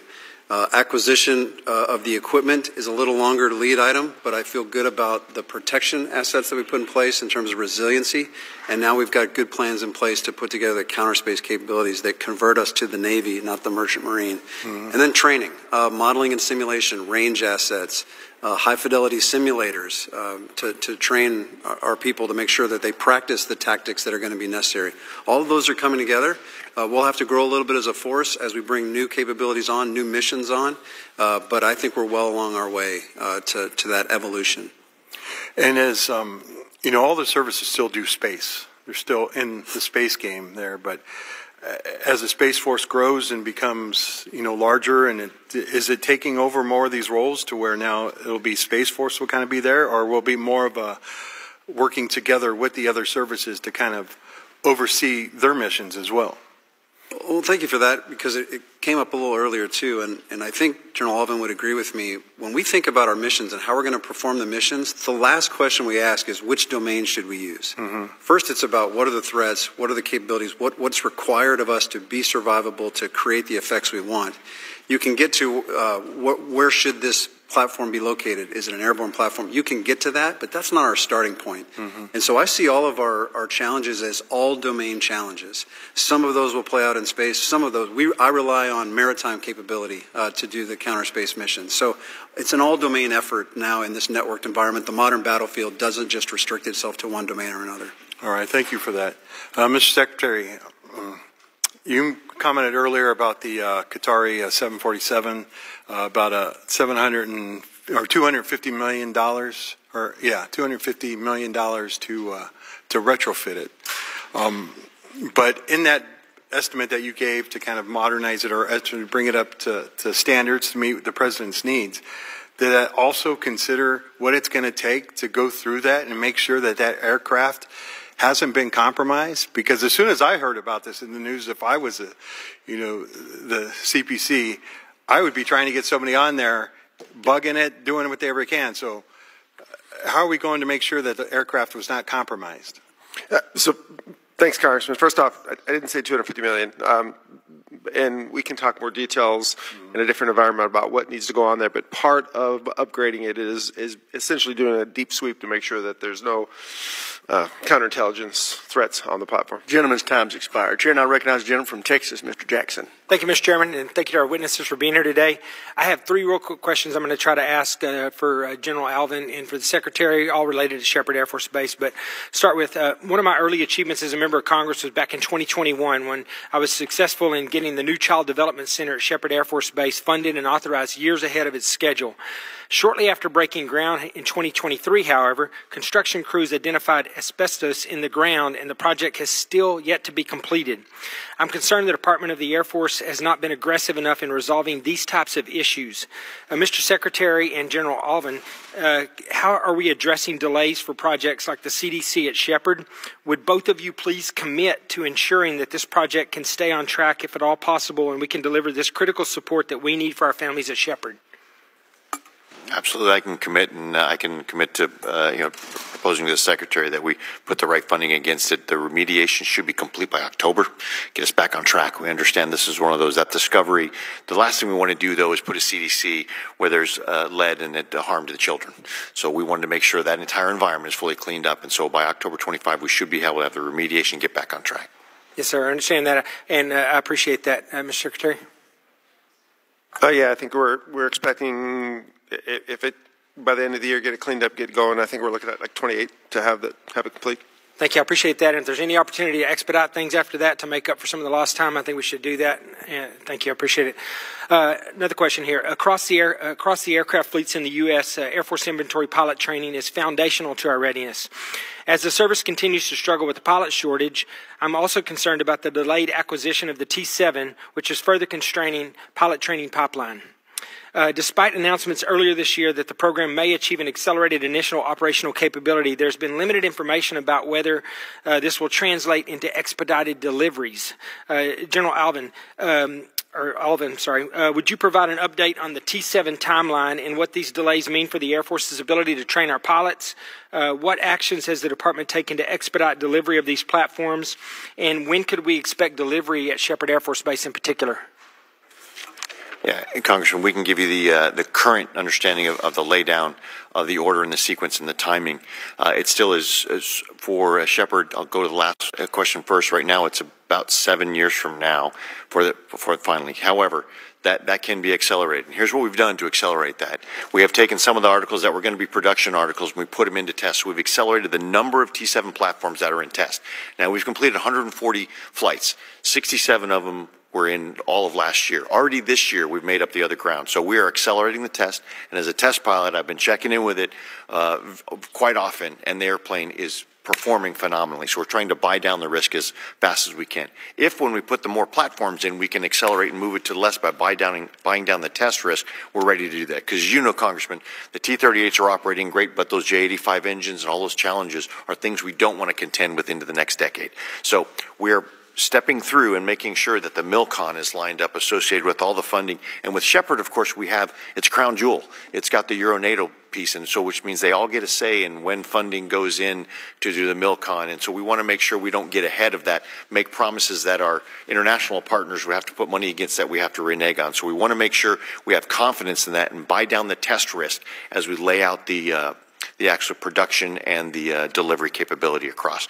It's a great platform. We can't get it fast enough. Well, thanks, sir. I appreciate that. And yeah, I agree 100%. And obviously, as important as that training program is to not only our pilots but our allied pilots, 7 years is a long time. So anything that I can do on my end, obviously, from where I sit, I'm anxious and willing to help expedite that. It seems like that's a long ways out. All right. Thank you. With that, I yield back, Mr. Chairman. The gentleman yields back. Chair now recognizes the gentleman from Illinois, Mr. Sorensen. Thank you to our chairman and ranking member. Good morning, just about good afternoon, and welcome to Secretary Menk, General Alvin, and General Saltzman. Thank you for your many years of service and dedication to our nation. I first have to say I'm really excited about where the Air Force is headed in terms of investing in new technology and new capabilities, while also making sure that we're equipping the Air National Guard. These new assets and capabilities will be crucial to our national security. Our next generation air missions, like the F-47s and CCAs, must also be fielded to the Air National Guard.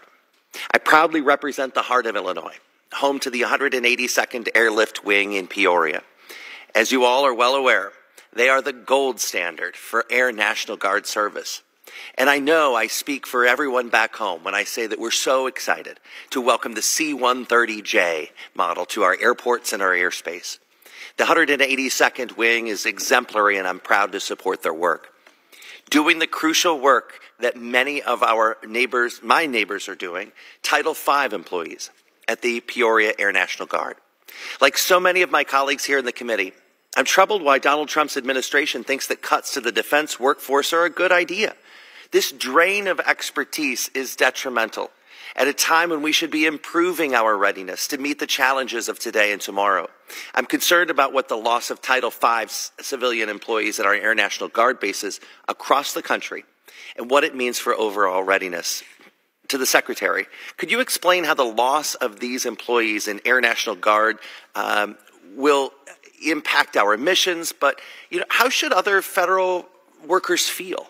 How are they supposed to keep their morale so high if cuts are happening to the best workers on their team? Mr. Congressman, thanks. I can't speak specifically to Peoria. Been there a couple times, but can't speak to the Guard base there and how they're going to handle the civilian workforce impacts. I think overall, though, across the department, the push, and again, civilian workers have been critical. I've been one for 30-odd years, so critical to the Defense Department. Saying that, though, there's always an opportunity to improve efficiencies. Any organization has an opportunity to improve efficiencies, and I think that's what's going on in the department right now. Is how do we continue to increase efficiency, support or prioritize the workforce on the highest priority missions, so that we can deliver these capabilities. We have more resources to deliver critical capabilities. But it's always going to be a balance, right? You're always going to be a balance. I've seen this many times in my career where there's give and take on the size of the workforce, and we're in another area where we're trying to improve our efficiencies. I've done it before, and that's what we work across the department, try to make sure that we continue to meet the priorities. So what do I say to people when they, back home, when somebody hears we want to improve efficiency? There's a skip of your heart, because does the improving of the efficiency mean it's my job? What do I say? So it's always hard. You're exactly right. It's always hard. But as we've discussed, the prioritization of funds, both on hardware and people, are the tough decisions sometimes that we have to make. But we do and need to do everything we can to support the workforce as we do that. I'm also concerned about our National Guard federal technicians. Do you expect that the President's 2026 budget will request adequate funding to support our National Guard's federal technicians? Be happy to discuss that once the budget's released, Congressman. I look forward to seeing it, as everyone does. And while I have just 1 minute left, I want to acknowledge that just yesterday, the Rock Island Arsenal's Joint Manufacturing and Technology Center just received their AS 9100 certification. This will allow them to deliver the best components to the aerospace industry, and I strongly urge the Air Force to make efforts to partner with our organic industrial base to make sure that our warfighters have everything that they need. Also, as a meteorologist, I'd be remiss as we begin hurricane season. My thanks to the courageous folks at the Air Force Reserve Hurricane Hunters who do everything that they can to fly into the world's biggest storms with the sole purpose of keeping us safe. So may they stay safe in this hurricane season. And if you ever need a meteorologist from Congress to fly with them, just give me a call. Thank you, Mr. Chairman. I yield back. That's a first for me. Gentleman from Virginia, Mr. McGuire, is recognized. Thank you, Mr. Chairman. Thank you to our witnesses. Thank you to our men and women in the military. Your service is important, and we would not have a country without you.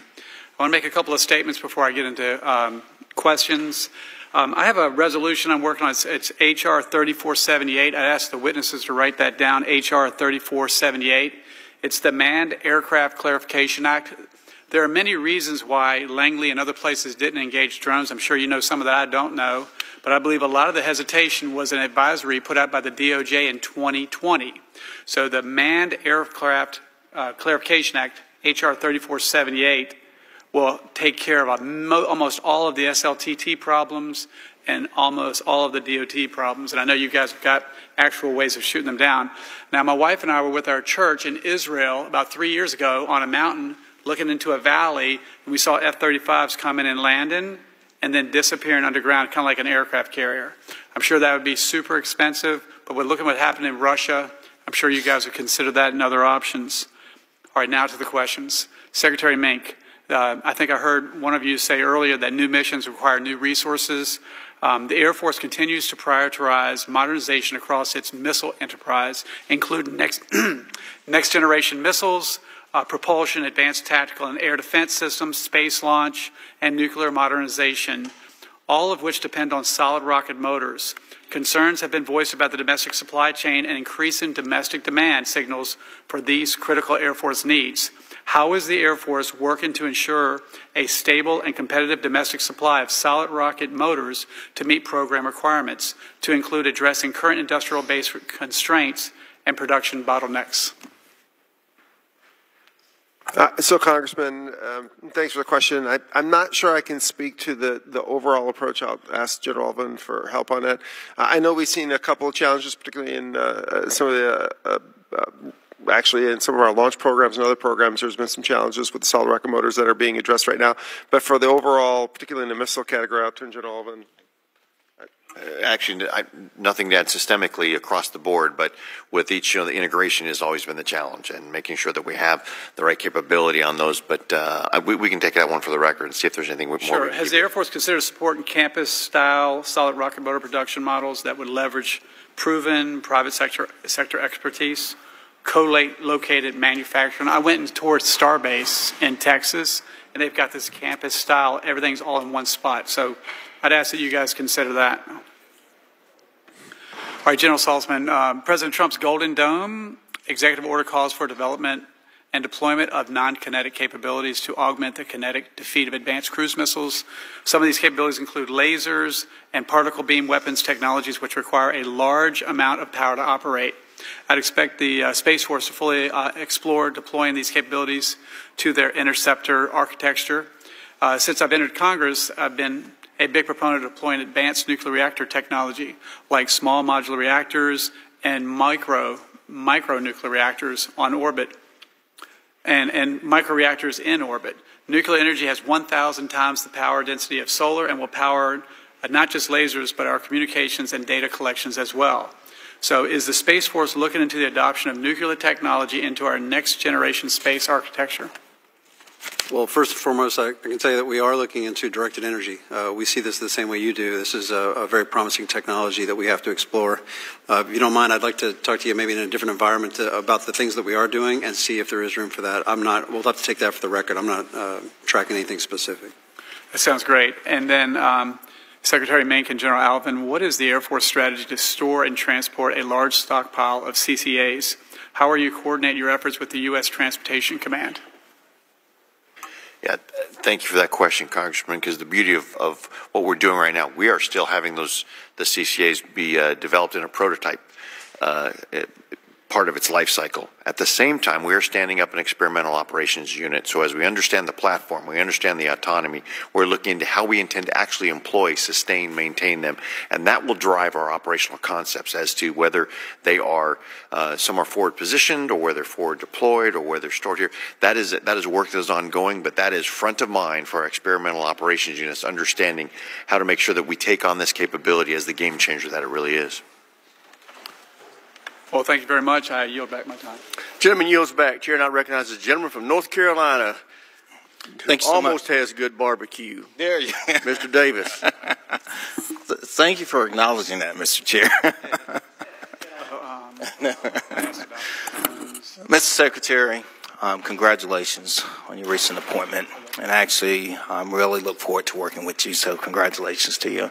And General Saltzman, thank you always for what you're doing in the space world. General Alvin, it's always good to see you. I appreciate conversations in between these meetings, and I probably just want to spend a little bit more time on questions that we've already talked about, just having reassurances towards those conversations, to be candid. So the first question is, as we are talking about Seymour Johnson Air Force Base, could you please expand on the commitment, if it remains, as we've had many conversations now, or several conversations, and I'm saying beyond just you, General Spain and others, regarding bringing the Block 229 F-15Es to Seymour Johnson Air Force Base once those F-35s come online? Yeah, thank you. That continues to be our plan as we get them there. So that is on track with the manner it has been in the last couple of years. We still think it's the right thing to do to keep that capability and keep Seymour Johnson as one of sort of the core for F-15E, F-15EX training as well. Thank you so much, which then also brings me into the next question, being that we're seeing an increased role of the training at Seymour Johnson Air Force Base, contingent upon obviously a reconciliation package going through. How do we plan to address that increased training? Yeah, we're certainly working to that with Air Combat Command to understand what the increased throughput would be. Right now, as we're also looking at getting more pilot training graduates out as we're starting to increase that pipeline. So Air Combat Command is looking at that specifically to make sure we can handle. Now, at that point, it just becomes you put more platforms in. Do we require more maintenance and more instructors, et cetera, to accommodate that? So we're looking at the increased throughput caused by those, which is going to be ramping up over the next few years. We're taking a close look at that right now. Thank you so much for that. And then, obviously, it then brings me back to still dealing with reconciliation. When we have dealt with Congress, the conversations, the prior conversations dealing with divestment, obviously, there was a period as we were dealing with those conversations and the ultimate decision. Now the decision's been made, and we're bringing forth now revenue appropriations, $127 million, to address the current needs in terms of operational needs at Seymour, the F-15Es that are currently there, those 220s. Could you speak on that, please? The commitment of making sure that those funds remain in place. Well, yeah, because those are just as critical as the others. We still have a portion of our force that is flying in the 220s, and regardless of that, the quality of the support infrastructure and everything that makes that mission happen, we can't let drop. Because as we see with an increase in the introduction of the F-15EX, there's just a general proposition that this is going to be a platform with both variants that's going to be a part of our future, a growing part of our future, more so than we thought of when we started these conversations several years ago. That's right. And I would just take a moment to continue to articulate. I'm constantly on the base, constantly staying engaged, and realize the dire need that exists there. And some of this is because of just dealing with the prior decisions that now have been made, but nevertheless, as decisions are being made, we need to make sure we're still in position to deal with addressing those decisions. And I just want to continue to uplift those, bring them to the forefront. Now, looking into the future, obviously I have a lot of interest in Seymour Johnson Air Force Base. In the world of, we continue to talk about F-15EXs, and notice the argument and our conversations have driven just trying to increase the F-15E presence at Seymour with the 229s. But do you maybe see a world in which there may be the F-15EXs or, under NGAD, my question would be, even potentially F-47s at Seymour? Well, we certainly need to look at the mission. Of course, when we think of the F-47, it eventually is sort of the follow-on to the F-22. So it's never a one-for-one replacement, but understanding the different mission sets that are required of those different types of platforms. But when we certainly look at the future, we need to also understand where we might want to put... and let me take my last 5 seconds here. Do you see the world of transferring aircraft from Seymour to the Guard to help... We need to have a balanced total force to make sure that we have capability for the future, so I wouldn't take anything off the table at this point. Thank you so much. Chair, I recognize a gentleman from Georgia, Dr. McCormick. Thank you, Mr. Chair, and thank you, gentlemen, for being here with us today. That's awesome. One of the things that really worried us about the lessons learned we had overseas right now with the Operation Rough Rider and the deployment to the Yemen area. What kind of lessons, I'll probably this with you, General, what kind of lessons did we learn with the Houthis and what we can do better with both measures and countermeasures, offensive and defensive coordination against those sort of terrorist organizations? Well, we're certainly learning a lot in the CENTCOM AOR, and you mentioned the Houthis specifically. Between that and the salvo that that came from Iran, 18 months ago or almost 2 years ago now, we're learning a lot about how we need to address threats that might be low cost, high volume, and don't end up on the wrong side of the cost curve. And so even just most recently, we have developed capabilities that were lower cost that we are now putting on platforms over in the Middle East. So for example, whereas before we would have an F-15E with an AIM-9X on it, which is $400,000 a pop, to maybe an AMRAAM, which is over $1 million pop, shooting down the cheaper drones. Now we need to protect our assets, so we did what the situation required. However, we have more recently developed capabilities to where we can have laser-guided rockets, which are doing the same thing against those platforms. So instead of $400,000 or $1 million a pop, these things are $32,000 a shot, and you could put 42 shots on an aircraft. So it's showing that we have the ability to adapt our current force structure to meet those threats in the Middle East, that we aren't expending all the resources that we need to do to develop the capabilities, the high-end capabilities to meet the Chinese threat in the Indo-Pacific. And do you think on countermeasures, as far as like the cheap drones they can send after us on our localities, we saw we had some U.S. troops actually killed not that long ago by drone strikes from terrorist organizations, and it was on our bases. What kind of hardened structures are we using, or even nets, anything cheap, whatever we can use?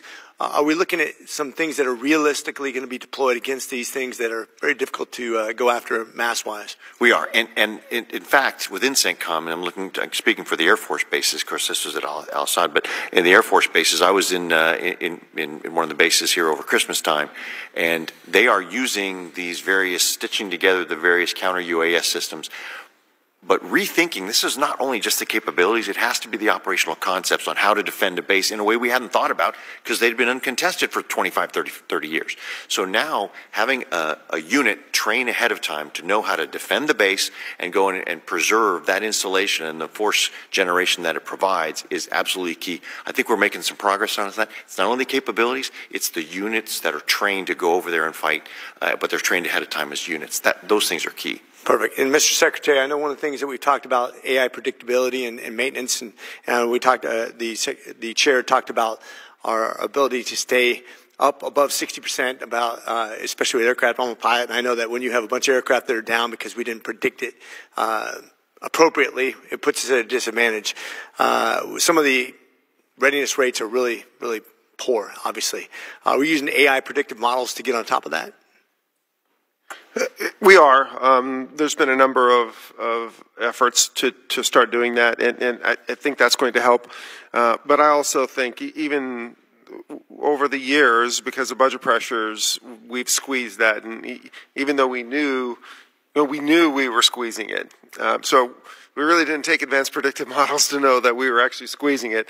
And that now we're trying to reverse that. We're trying to put more focus on readiness, trying to make sure that we have the parts, sustainment, and we had a little discussion earlier about right to repair, those sorts of things. So there's going to be a focus across the board, but some of the advanced analytics to help predict that are going to be important, as they are now, but they will continue to probably increase in importance. Great. And I always encourage the secretaries, just like the commandants and the leaders of each individual service, to be as transparent as possible about the stuff that you guys need. And you always need more, always need more.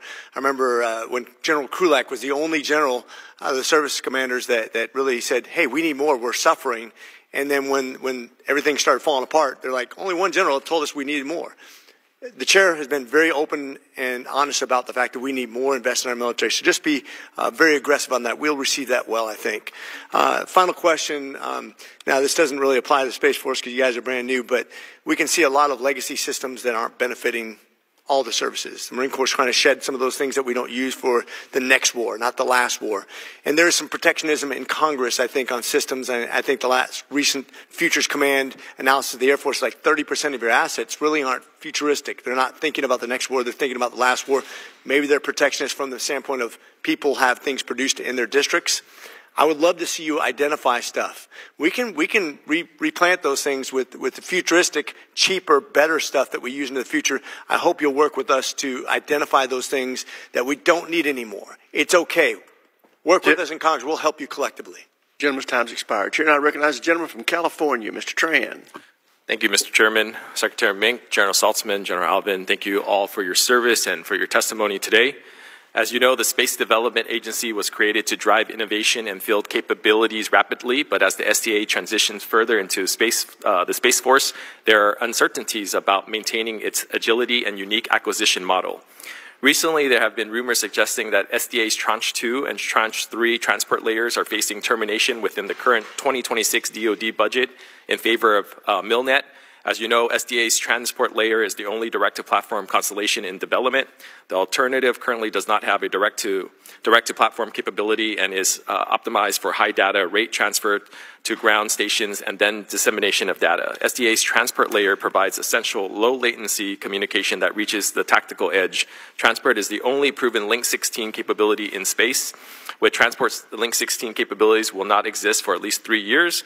Not only would cancellation of Tranche 2 result in the termination of hundreds of millions of dollars of ongoing fixed-price contracts, severely degrading and eliminating areas of the growing space industrial base, but also would delay getting this critical capability directly to the warfighter. Can you ensure that SDA's Tranche 2 transport layer will be protected within the Department's 2026 budget? Please also speak to generally about the importance of SDA to the growing space industrial base in California and across the country and how it ensures competition and resiliency moving forward. So the FY26 budget, of course, is not finalized yet. The request hasn't come over yet, so we'll take a look at the specific details once those are finalized for sure. I agree with you 100% that the capabilities that SDA is pursuing are vital to almost every aspect of the Space Force mission and the Joint Force writ large. The data transport layer is vital.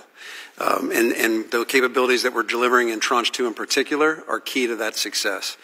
So we're committed to making sure that that program is successful and looking at the broad array of capabilities that might complement it. Thank you so much. I appreciate that. The Air Force has emphasized the urgency of the Combat Collaborative Aircraft CCA program in enabling affordable mass and operational advantage against peer adversaries. Yet there's concerns that Increment 1 aircraft under development may be treated primarily as test beds rather than operational assets. What specific steps is the department taking to ensure that these Increment 1 platforms are not merely prototypes for evaluation, but are in fact fielded in meaningful numbers on an operationally relevant timeline to meet the pacing threat from China? Thank you very much for the question, because frankly, that's the first I'd heard that anyone was considering them only becoming test articles. We are absolutely integrating them into our operational air forces. Matter of fact, the two competitors that we down selected for prototypes, General Atomics and Anduril, are competing very heavily against each other for us to be able to use both of them. In parallel to the development and the prototyping of the actual platforms, we have a simultaneous program going on for the development of the autonomy. It's called Project Venom. So we're understanding how we can leverage the autonomy, put them into the platforms, and make better use of them in human-machine teaming. Simultaneous to that, we have the experimental operational unit. So as soon as they come online, and we're expecting to have a couple hundred of them by the end of the FIDEP, as soon as they come online, we want to be able to integrate them, employ them, and advance their capabilities and learn about the human-machine teaming in an operationally relevant time frame. The challenge is that we're going to stick with is there's always something you say, if you spend a little longer, we can put something else on it. We can put some speed to ramp is the key here. Get it out there, get the usefulness of it, and learn from it. Fully expect them to be operationally utilized. That's right. Thank you so much, General. I appreciate that testimony, and thank you to all three of you for being here. And with that, Chairman, I yield back. Gentleman yields back. Chair, and I recognize the gentleman from North Carolina, Mr. Harrigan. Thank you, Mr. Chairman, and thank you for your testimony today, gentlemen. Great to have you here. We had the Army in here yesterday and learned a lot from them, and I wanted to talk to you, General Alvin. In January of this year, you wrote an op-ed for Breaking Defense, in which you stated that the Air Force is now kind of at a make-or-break moment, and I fully agree with you. Couldn't agree more. The Air Force cannot afford to keep doing things the way that it has always done them. And if we're truly serious about prevailing in the next conflict or properly deterring the next conflict against the PRC, we've got to get serious about how we actually align our resources. And when I take a look at the equivalent of the balance sheet and the P&L for the Air Force, it bleeds red from both an infrastructure perspective and a legacy systems perspective. Your O&M budgets are just absolutely bleeding. And you talked a little bit about that today. You talked about some excess infrastructure that you have, both from facilities perspective as well as from an available apron perspective. My colleague from Georgia talked about identifying certain systems that, as we all know here, may be parochial, right? They may be, and some of these decisions have been made in the best interests of certain districts across the country, but they haven't been made in the best interests of the United States and America moving forward. And I think we need to fix that. So my question for both you and the Secretary is, do you have a similar plan, much like we were briefed yesterday by the Army Transformation Initiative? Do you have a similar plan in the Air Force to purge these legacy weapon systems, these legacy force structures, and reallocate some of this real estate that you have that's not helping your budgets right now so that we can create the Air Force of the future? Do you have a formal plan for that? I'll take the first shot at it and then let the Secretary correct me 100%. But our plan is different from the Army's, is that our plan, it requires growth either way. And so when we look at specifically with the infrastructure, that is one where there can be pure savings, but it's not as easy as saying, well, let's just close this or that, which is why we really want to work with Congress, because you might have 10 installations that might have 10% excess each on them, but that doesn't mean you close any one of them without some collaboration or understanding. For me, and for my advice to the Secretary is, however that gets resolved, as long as it's off my books, that excess infrastructure, whatever it costs to do that, we can recapitalize that. So that would be one plan, is to work with ways to generate revenue or do something to where that excess infrastructure that is not supporting our airmen's quality of work or quality of life is no longer on our books. Because that is when in tooth to tail, that's all tail. And so eliminating that is part one. The other part is, the tougher part is really fully divesting ourselves of some of the legacy force structure. I will tell you, though, that this prioritization that we're directed to do to ensure what would it look like if we had to drop off some percentage of our budget to make room for the President's priorities, that sharpened our focus. And so it's very clearly in the aggregate. Three things: defend the homeland from the air, and we do the nuclear recapitalization to support strategic deterrence, and then projecting power to deter the PRC. Some things fall out of the bottom of those, but they're very important to the joint force. So we find that The Joint Force loves the Air Force as well. So we find ourselves challenged to say, pull any of the main capabilities out, not only because there are parochial interests within districts and states, but also there are some parochial interests within other parts of the Joint Force. So we will continue to identify those things that are least dear to us, but before it makes it out of the Department of Defense, we need to understand they may be least dear to us, but if they're so dear to the Joint Force, then that needs to be resourced elsewhere. So that is the challenge for us. It's a Thanks, General. And before, Mr. Secretary, you give your answer, I'd like to say very clearly, I don't think anybody has any interest in closing off any infrastructure, right? We've got to make it relevant, because once we lose it, we never get it back, and it's a loss of national capability. So just to clarify that, Mr. Secretary, do you have any thoughts? We've got about 40 seconds. I guess I just reinforce your statement that evolving and modernizing the force is critical. The question asked earlier about some of the things we learned in Yemen, and a lot of the low-end threats, but we also learned that unfortunately the proliferation of some of the high-end Russian anti-aircraft and other systems, and what we've seen within the Ukraine theater is if you don't have a survivable system, you're in trouble even if you're over Yemen. Mr. Secretary, in the last 10 seconds, I'm going to reclaim my time here. I just encourage both of you to take a very hard look at the assets that we have, and if they have not helped us win the last 30 years of war, and if they are not helpful to deterring or defeating China, we need to do make the hard decisions and get rid of them. Thank you. Chair now recognizes the gentleman from California, Mr. Gary Mendy. Thank you, Mr. Chairman. Secretary Milk, welcome. Look forward to working with you in the days ahead. I note your extensive experience in space operations, and I'll focus on that. General Saltzman, good to see you once again. You're going to get a bye this time. As for you, General Alvin, we've been down through this. Would you be disappointed if I didn't take up the Sentinel? I suspect, Secretary, you've been well briefed. I understand the Sentinel has come up from some of my colleagues, and that's good. This is a question for you, Mr. Secretary. This is a quote from the President not so long ago. There is no reason for U.S. to be building brand new nuclear weapons. We're all spending a lot of money that we could be spending on other things that are actually, hopefully, much more productive. Secretary Mink, do you agree or disagree with the President? Well, what I'd say is that nuclear deterrence across the board is one of the highest priorities of the nuclear enterprise. National security is the highest priority, and Sentinel is one of those programs. We continue to obviously support that program, and we're doing everything we can to get it back on track. I think the concern has been, and this is really the delivery system for nuclear weapons, not the nuclear weapons themselves. We don't build those.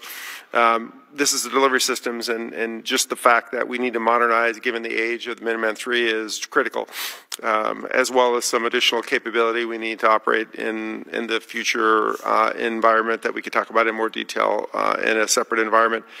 So we are spending a lot of time making sure that we're doing this program right. It just went through McCurdy, so obviously cost grew. We got to make sure that we execute, so that we're efficient in line with the President's directive to support the homeland and deter China. If I were to look at the written testimony that will soon be available, yours and others, it would seem as though you disagree with the President because the Sentinel is a new nuclear delivery system. So Congressman, I'd have to go back and look at specifics at the quote you pulled. I have never and do not believe that I disagree with the President on anything. I think we're supporting his priorities, which is support the homeland, and this is one of the programs that we will use to support the homeland, along with a number of the other programs that the Department provides to the nation. This introduction was specifically to bring to your attention a $200 billion new weapon system. The rocket itself and the various infrastructure needed is well over $150 billion now. There is a new nuclear bomb, new command and control systems, and other bits and pieces along the way that will push this to $200 billion. Quoting the President, we're spending a lot of money that we could be spending on other things that are actually, hopefully, much more productive. Direct quote from the President, and I'll get that delivered to you. Bottom line of this is that we have a third leg of the triad, the Minuteman III, which under the current plan for the Sentinel would require that the Minuteman III continue to be operative for at least another decade, at which time the first Sentinel would be available to begin the replacement process. We don't have to stop the Sentinel program, but we can certainly delay it and then spend that money on things that have been discussed by my colleagues here, which are much more relevant to today's fighting. There's a very interesting word that is used in support of the Sentinel and the Minuteman III, and that is it is the most responsive leg. And I would opine that the reason it's the most responsive is that it is the use it or lose it leg, in which the rockets would have to be deployed or be taken out by an incoming nuclear attack. However, there are other very responsive ones. The B-21, for example, at something less than $1 billion a copy. Let's just assume it's $150 billion. How many B-21s could you have that are clearly responsive? Congressman, I'm not going to try to do that math in my head. I would say that somewhere about 150. The Sentinel program is designed to be actually a very survivable system. Gentleman's time's expired. Chair, now recognize the gentleman from Texas, Mr. Fallon. Thank you, Mr. Chairman. Thank you to the witnesses. What I want to talk to you, General Elvin, about is recruiting.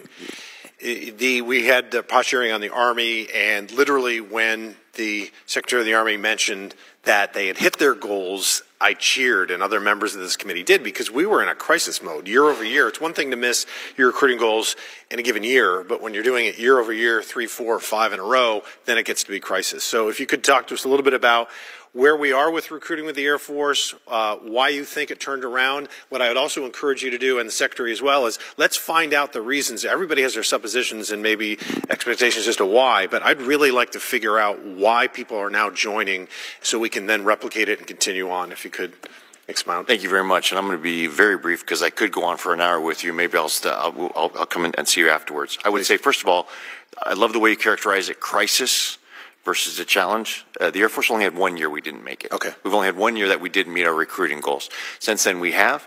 We think it's a combination of several things. The COVID hangover where we couldn't get our folks into the schools and start getting the Americans excited about joining the United States Air Force.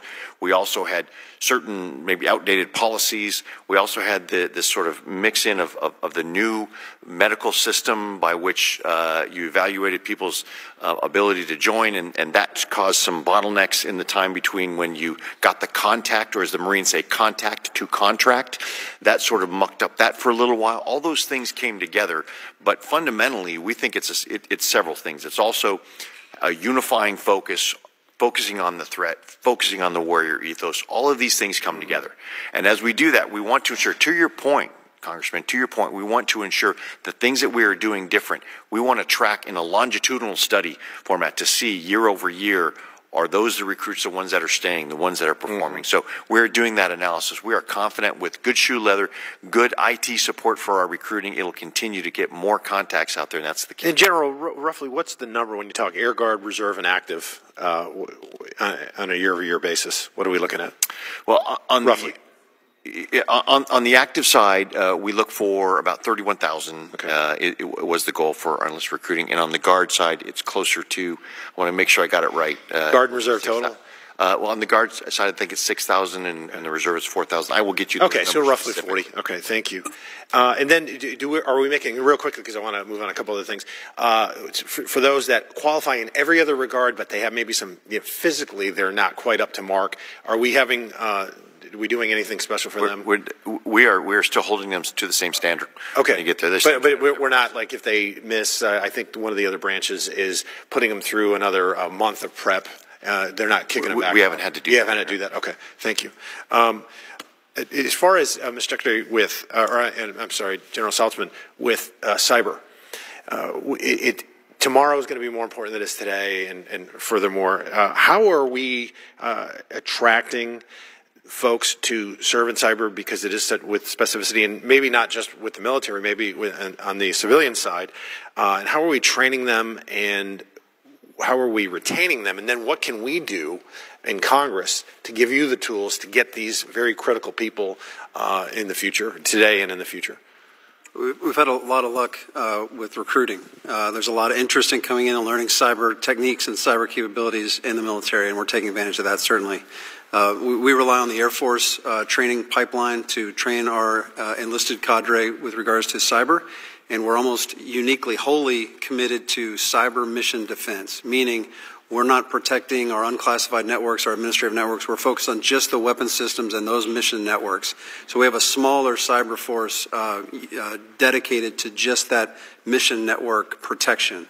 But the point you raised about can we keep them in and keep them retained, we're doing everything we can to make sure they stay on the leading edge of cyber defense technology, working with industry, deploying some of our Guardian cyber people into industry to learn the techniques there and then come back and deliver to us. So we're trying to do as much as we can to keep the education at a high level. And if we have to, in Congress, provide any monies for specific scholarships, just let us know, Mr. Secretary, what we can do in that regard, because it is so critical moving forward. And with my last 20 seconds, I want to say, Mr. Secretary, welcome. You were the right man at the right time in the right place for the right job, and it's great to have you here. Thank you. You have 11 more seconds. Thank you very much. Chairman, I yield back. Chair now recognizes the gentleman from Massachusetts, Mr. Keating. Thank you, Mr. Chairman. Thank our witnesses. I just want to deal first with the probe about research and development readiness issues. And I noticed, with AFWorks, and I noticed with AFVentures, coordination with the Air Force and the commercial side of things. But one of the areas I think that really would be advantageous is to have more of a collaboration with the universities, colleges, and other schools. I know the Air Force does that with Howard, but in my district, I'm looking at collaboration sometimes with MIT and Lincoln Laboratories, those groups. But I also look at a program we deal with the Navy, and it's at the University of Massachusetts in my district, where they have a program for marine undersea technology research, and they develop their own curriculum in conjunction with the Navy, and they're working on the research very successfully. But also, those people are pipeline to more recruitment and more service personnel.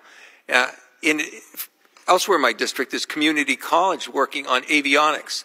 The Cape Cod Community College has a program on avionics training, and they have avionics maintenance technician licenses that come out of it, avionics electronic technology, technicians licenses on it. And there's a waiting list to participate in this. So could you tell me what avenues you have, either with grants or other outreaches to the universities and the schools that are there? Bridgewater State University, my district, has a pilot training program. So is there ways we can link? Because I see a benefit all the way around to really expanding interest in these kind of relationships. I guess Mr. Secretary or General Alvin probably would be the better two, I guess, for this. So Congressman, I agree. Getting access, we develop and operate some of the most complex systems, and innovating faster than the adversary is just critical for us to maintain our lethality edge.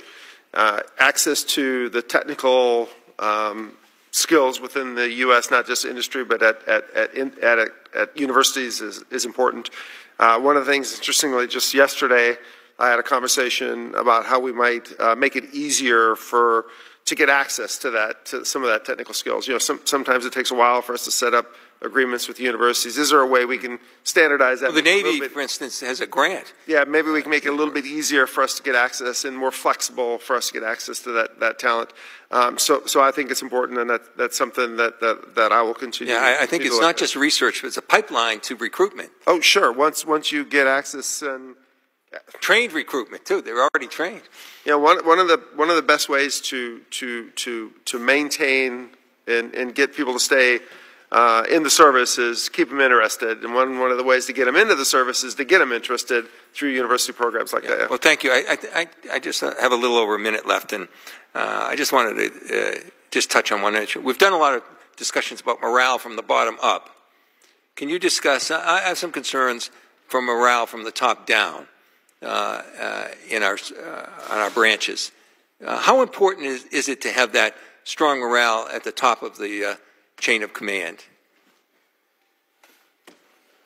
I think it's critical across the board to ensure that, and of course by the time you hang around as long as Salty and I have, you've got that commitment and you know what the purpose is. But it's very important to keep them around, keep the esprit de corps amongst the team. Yeah, I'm worried because, and I understand it, there's discretion and it can be, but in the short period of this administration, there's 40 generals or somewhere along that line, the 4-star ranking above, and 10% of them have been removed. And that's the discretion of the administration. But I'm worried. And when I look at someone that I've had great admiration for by being on this committee, General Timothy Hawk, few people in our military have the expertise that he had.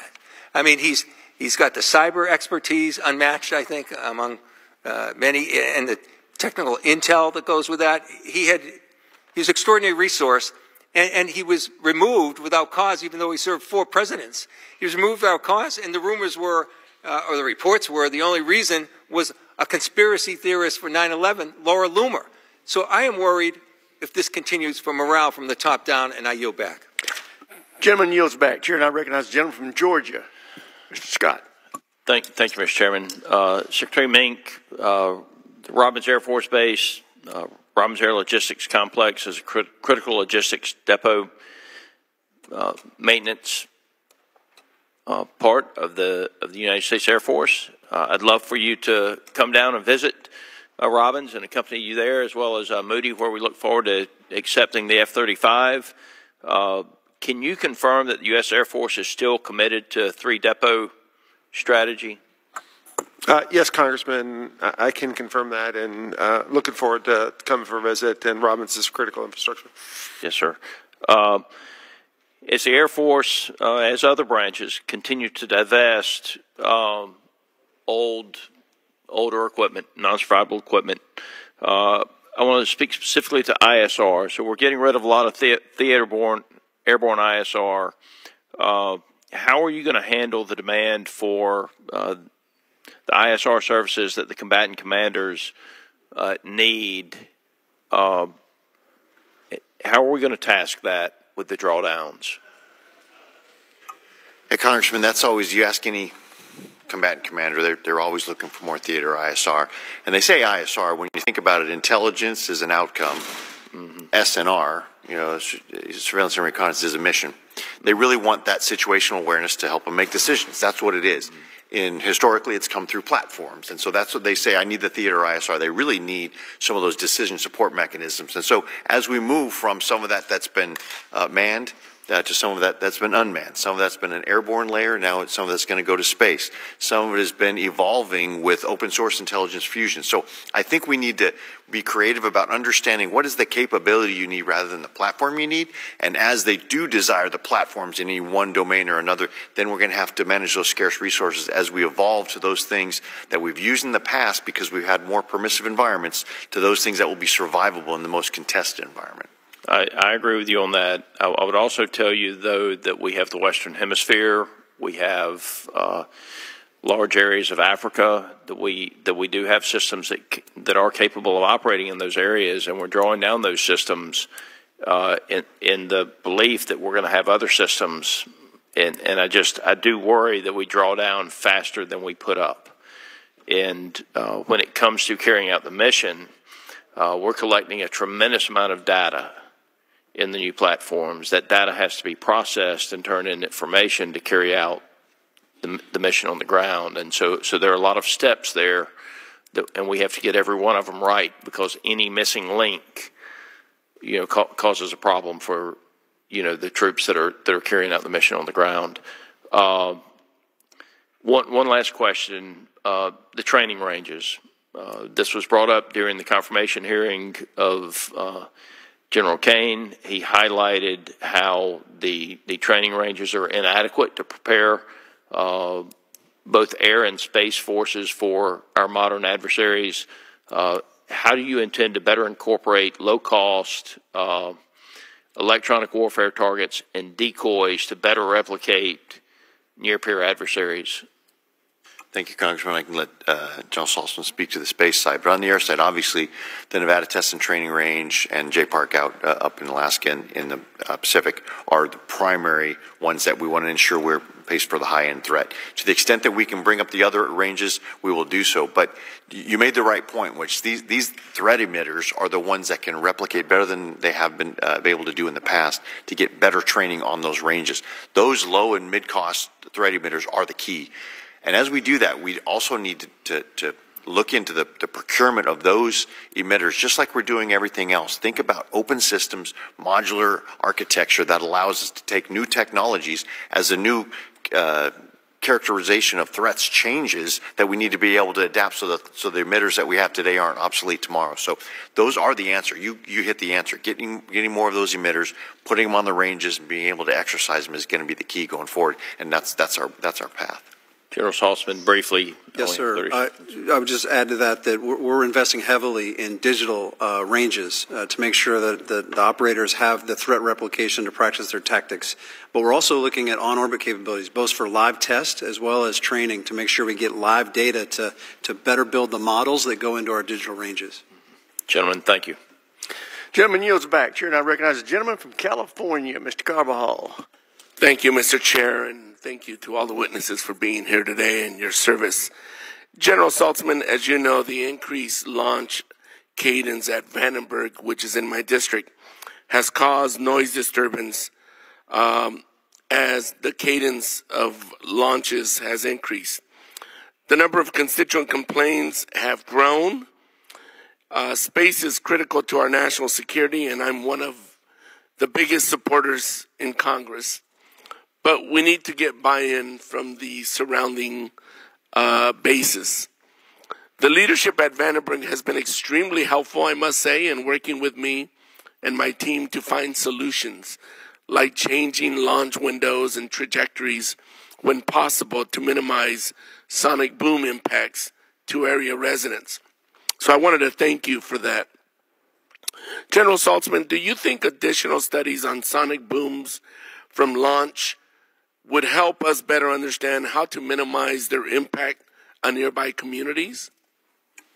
Well, thank you for your support, Congressman. It's good to see you. I think absolutely having data that we can assess based on the new environmental conditions with the launch tempo, the fog alone changes the acoustics out there on the point, as you know. So collecting that data, which we are actively doing, and then building modeling and simulation software to ingest that data and help us determine exactly how we might be able to best mitigate those circumstances is what we're pursuing. But we're doing that hand in glove with community outreach, because we want to make sure we understand precisely what the issues are and where those issues are being seen as part of the data collection, and we want to be as transparent as we can with the local community because they're so important to us. Thank you. I also appreciate you putting sound monitors throughout the Central Coast to make sure that we get it as best and as right as possible in mitigating the noise. So thank you again. So far, through NSSL, only SpaceX is certified to launch out of both the eastern and western ranges. ULA has had to give up 2 of its previously 1 launches out of Vandenberg because it lacks certification on the West Coast. Blue Origin can't even compete for launches from Vandenberg because they don't yet have a West Coast launch pad. If NSSL launches out of the western range can only be provided by 1 company, then we don't really have competition, do we? The Space Force can create an environment for competition, but we still need providers to compete seriously. General Saltzman, will you say it is a national security risk to only have 1 NSSL provider certified to launch out of the Western Range? And what can the Space Force do to ensure we have all our Lane 2 launch providers operational on both coasts? Assured access to space requires that kind of resiliency. That's industrial-based resiliency as well as geographic resiliency and different rocket systems so that a problem in one doesn't create an assured access problem for us. So I agree with you. We are working quickly, and there is a pathway to getting ULA certification on the Western Range. And I just was out there and I listened to the leadership team talk about their long-term infrastructure plan to add additional launch complex capabilities to allow for other entrants to have the launch complexes they need as well. So long-term plan, those aren't quick, but we do have a plan in place to do that. Thank you. Well, the quicker the better. General Saltzman, are there plans to make TAC SRT a program of record? If not, why? Because it's heavily reliant on commercial services. And so I don't want to take it on as a program of record where it's organically done by us, because I think we would miss out on the innovation we get through the commercial imagery providers. And so TAC SRT, the benefit of it is that we only pay for what we need when we need it, and we allow the commercial industry to innovate as quickly as possible. I just need the money to bolster the marketplace so there's a continued demand signal for that commercial imagery.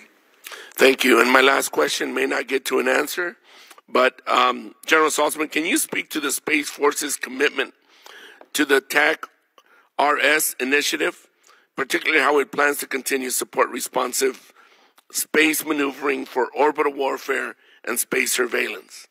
Yes, sir. Tactically responsive space is a key element of what we're trying to do, and we're committed to getting it better and more robust as we go forward.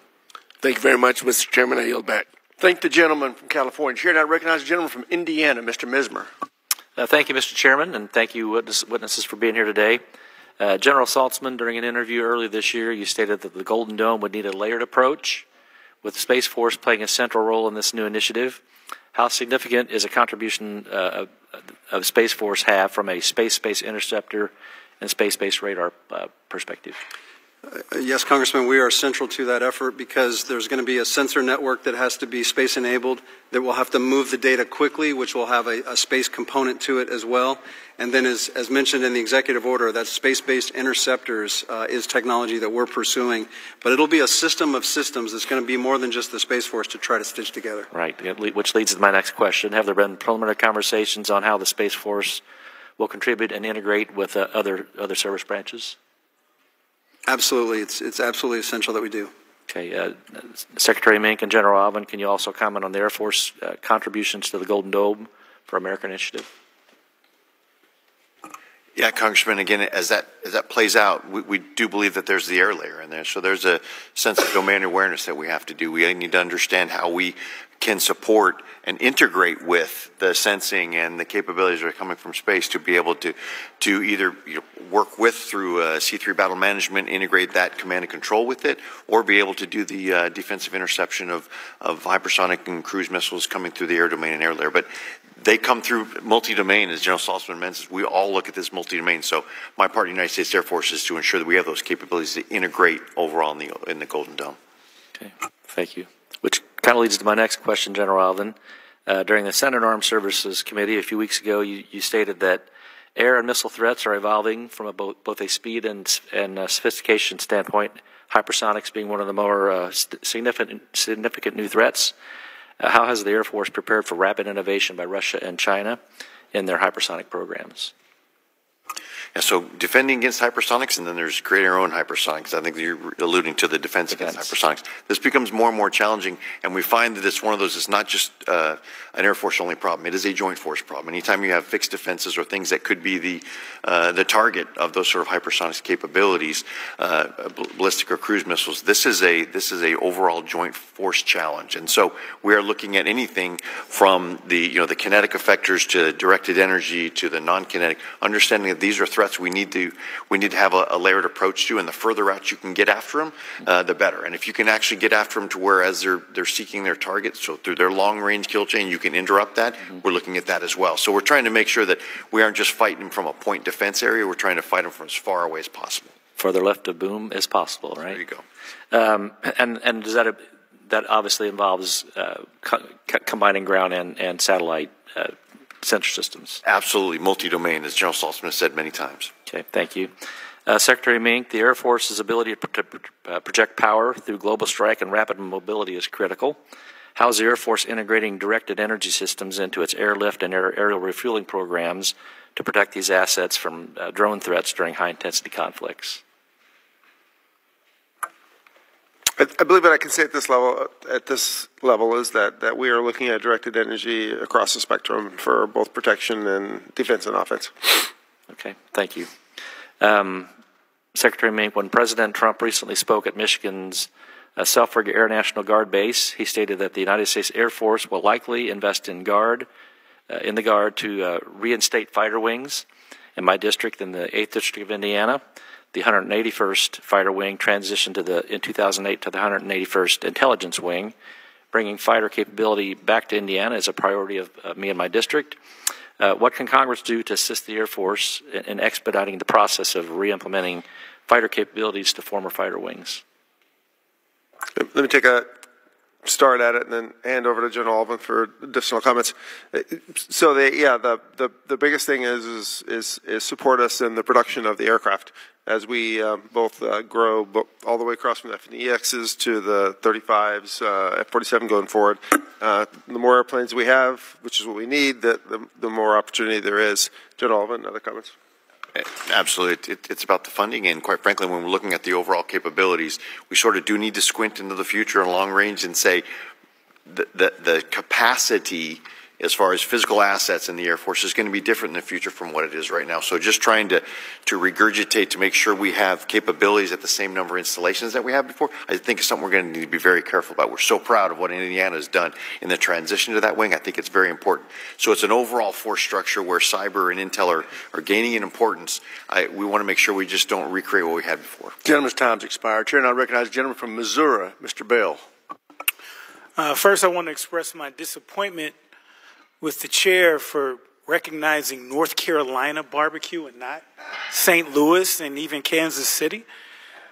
General Saltzman, General Alvin, thank you for being here today and for your continued service to our nation. I also want to join my colleagues in congratulating you, Mr. Secretary, on your recent confirmation to the role. And also want to recognize the service members sitting behind you. Thank you for your service as well. I'm proud to represent St. Louis, a region that plays a critical role in our national security.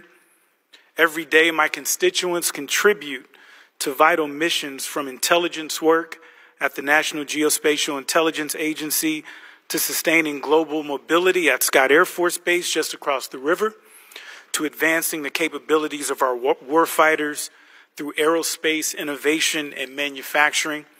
St. Louis is home to the production of some of the most advanced fighter aircraft in the world, including the F-15EX. Our region also plays a central role in the development of the Air Force's sixth-generation fighter jet.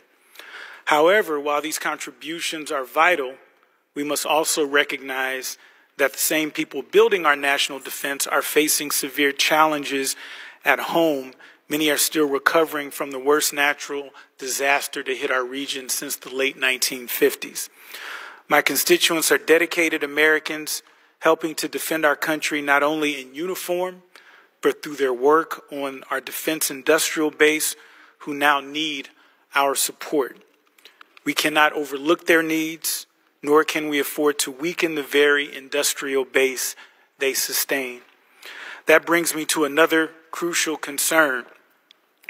The Air Force has contracted for 98 F-15EX aircraft with final delivery expected by 2029.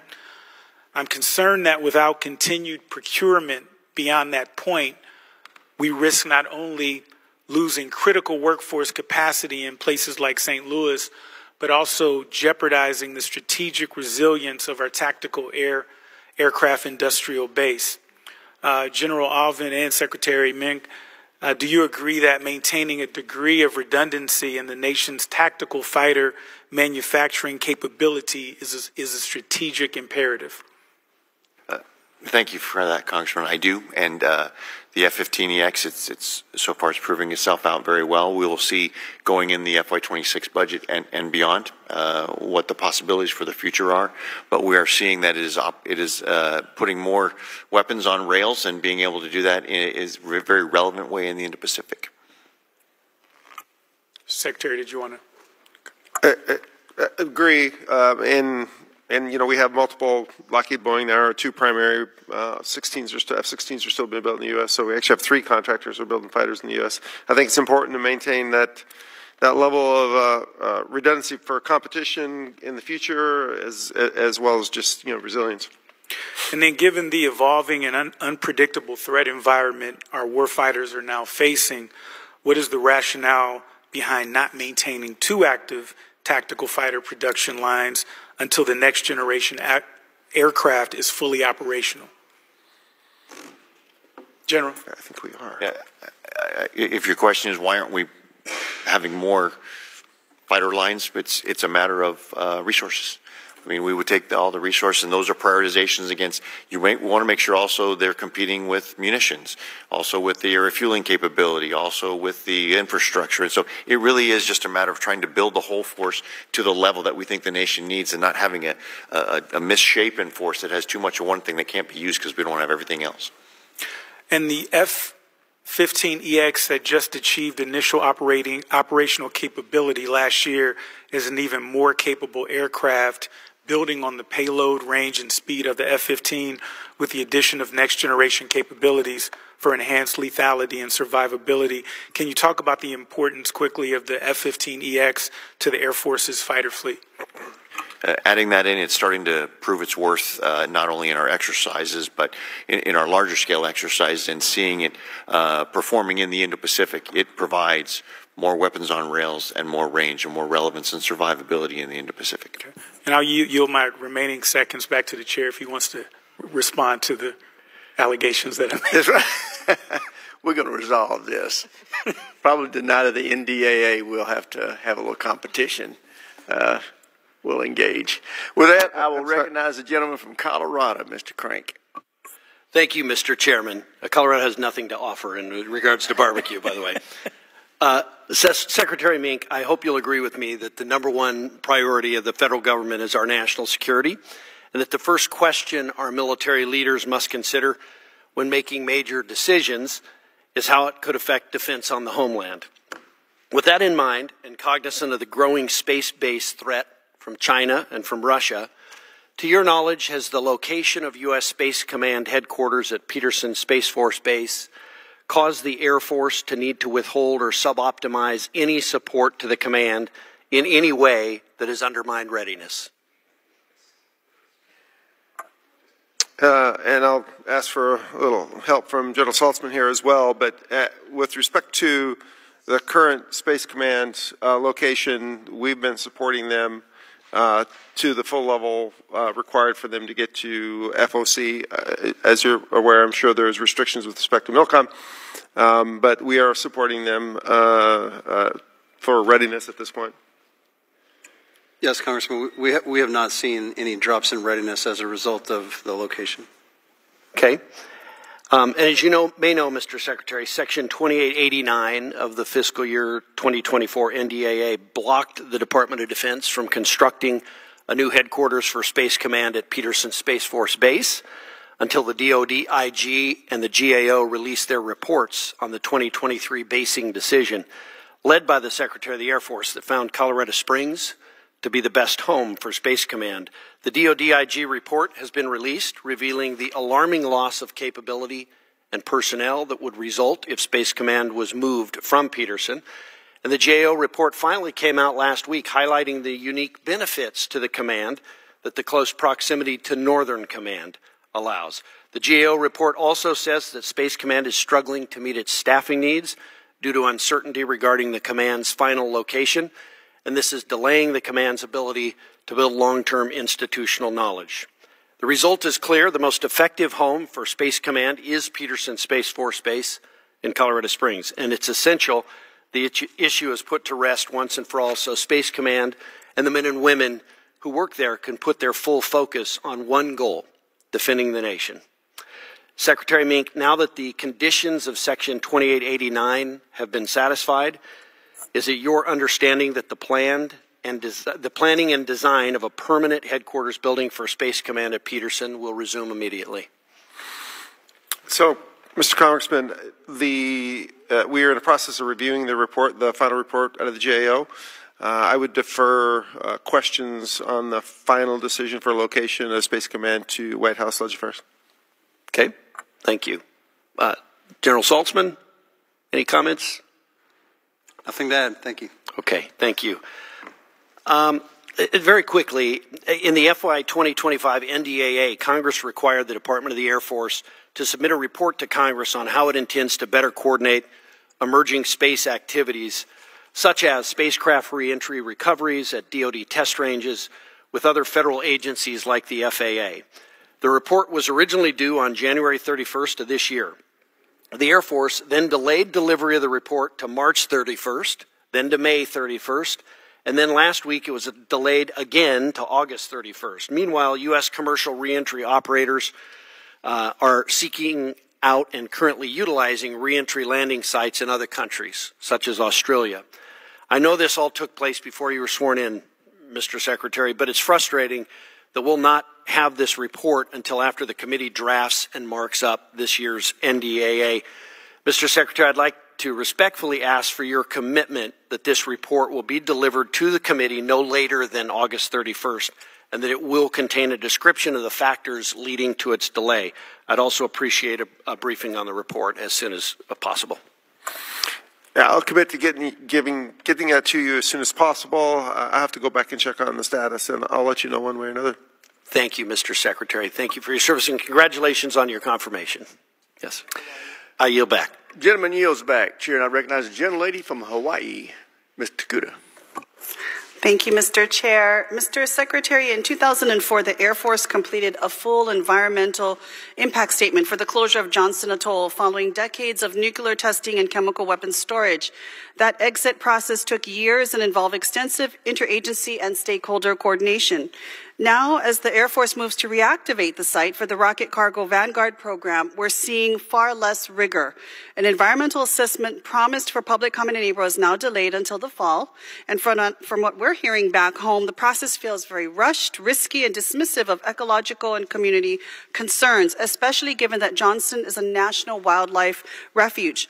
Coming from Hawaii, I fully recognize the strategic importance of this project to advancing forward logistics and sustainment in the Indo-Pacific. But that being said, if a full EIS was necessary just to close the site, why isn't one being done now to reopen it, especially given the ecological sensitivity, the long-term risks, and the growing public concern around Johnston?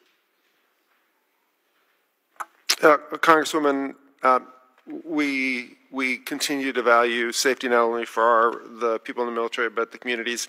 I'm not that familiar with that particular issue, but I will make sure I go check on it and get back to you on why we're not doing additional activities there. I don't know, General Alvin, if you have any. Well, I can definitely tell you that there's concern that at least an EIS is not being done and the EA is delayed. I would also suggest then, as you further review this, given SpaceX's role in this project, we would love the Air Force, in fact, we would like the Air Force to factor in the company's environmental track record, particularly incidences like those at Boca Chica, where wastewater discharge violations were confirmed by the EPA when evaluating the environmental risks in this assessment. Are you familiar with the fact that SpaceX is involved in this project and they've had past environmental issues and concerns in other areas where they're stationed? I'm aware of the operations of SpaceX in that area in the past. I'm not fully aware of the environmental impacts, but I will take it for the record. Okay. Again, in looking at this environmental assessment and perhaps why a full EIS should be required, considering the partners involved have been in violation of various discharge regulations, I would suggest that. I raised this, though, issue as part of a larger conversation unfolding across Hawaii. As you know, we're in the middle of land lease renewal negotiations ahead of the 2029 deadline. And just recently, the Hawaii Board of Land and Natural Resources rejected the Army's EIS for Pakuloa training area and will soon consider Army training lands on Oahu. In Hawaii, environmental stewardship matters. Respect for our natural resources, the waters that surround us, the ecosystems that connect us, and how the military across all branches handles sensitivity towards environmental and cultural issues shapes how our community views your presence and your partnerships, especially in the Pacific, where our lands and waters are all seen as connected in one. All of this matter. So while the Army may be at the center of those land lease debates today, the Air Force actions on Johnston Atoll, which Native Hawaiians call Kalama, are part of that same equation as to how this will proceed successfully or unsuccessfully going towards 2029. And I think we all want to find a sustainable path forward, but one that respects, recognizes, and embraces and protects our host culture, our natural resources, and our ecosystems. So I look forward to your response to that when you are prepared. Wanted to move now to NOAA and our capacity, given that we are currently and officially in hurricane season. NOAA is forecasting a 60% higher chance above normal year for experiencing a hurricane. This is especially high stakes for Hawaii and other coastal communities. The Air Force and NOAA have a vital partnership through Hurricane Hunter flights, which collects life-saving data to support storm forecasting, evacuation planning, disaster response. But a recent GAO report found that both agencies are struggling to meet growing demand due to aircraft maintenance issues, staffing shortage, and poor coordination. It's now further compounded by the fact that there was a decision to slash NOAA's budget, lay off 2 of its 8 flight directors and an engineer, reducing its mission capacity by over 25%. Do these reductions concern you, and what steps is the Air Force taking to respond to the GAO's findings and ensure both the continued accuracy of our storm forecast and the strength of our partnership with NOAA? I certainly can't speak to the impact with respect to NOAA, but I can tell you that our performance from the hurricane hunters and all those who gear up every year for this is they are preparing and certainly looking to put their best foot forward in whatever Mother Nature brings. But I don't have a sense really of how the impact is. Are you aware of the GAO report? I have not read it. Okay, if you could please, I ran out of time. If you could look at the report and respond how you will be addressing those shortages in addition to NOAA's 25+% cuts. Ladies, time's expired. Chair, I recognize the gentleman from Arizona, Mr. Amadei. Thank you, Mr. Chairman. Now, I have the honor of representing Arizona's 8th Congressional District. I am the only member of our delegation on the House Armed Services Committee. And right next to my district is Luke Air Force Base, home to the world's largest fighter wing. Elsewhere in the state, we have Davis-Monthan Air Force Base, a KC-135 refueler wing in Phoenix, and the Barry Goldwater Range. Now, the Air Force is of huge importance to Arizona. But my first question is to you, General Alvin. It was good to have that phone call with you earlier this year, and I know you have deep roots in Arizona and Pine Top. And it's pretty rare to meet somebody from Pine Top, Arizona. But General, I'm concerned about what I've heard. While I agree that we have too many flag officers and too much blow, I received confirmation recently that Luke Air Force Base is being... Yeah, we're certainly considering that in the context of the geo reduction and the reorganization for our Air Force, yeah. So has any decision been made yet? It hasn't become final, but it's certainly in our planning horizon. Okay, I just have concerns with it because Luke Air Force Base trains 75% of the world's F-35 pilots, and I know image and stature matter with our foreign partners quite substantially, and it's important to keep a unified command behind a one-star general at Luke Air Force Base. But if you have an assessment, can you send that over to us for the ramifications of Luke Air Force Base for the downgrade, potential downgrade?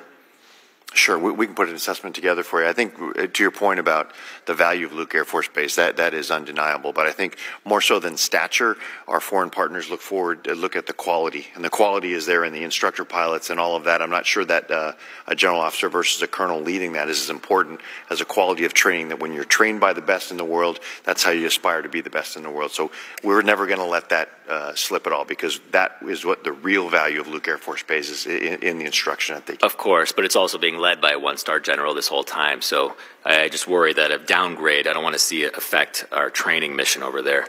But hopefully we can arrange a meeting with you and the Secretary with the Arizona delegation to talk about this further as well.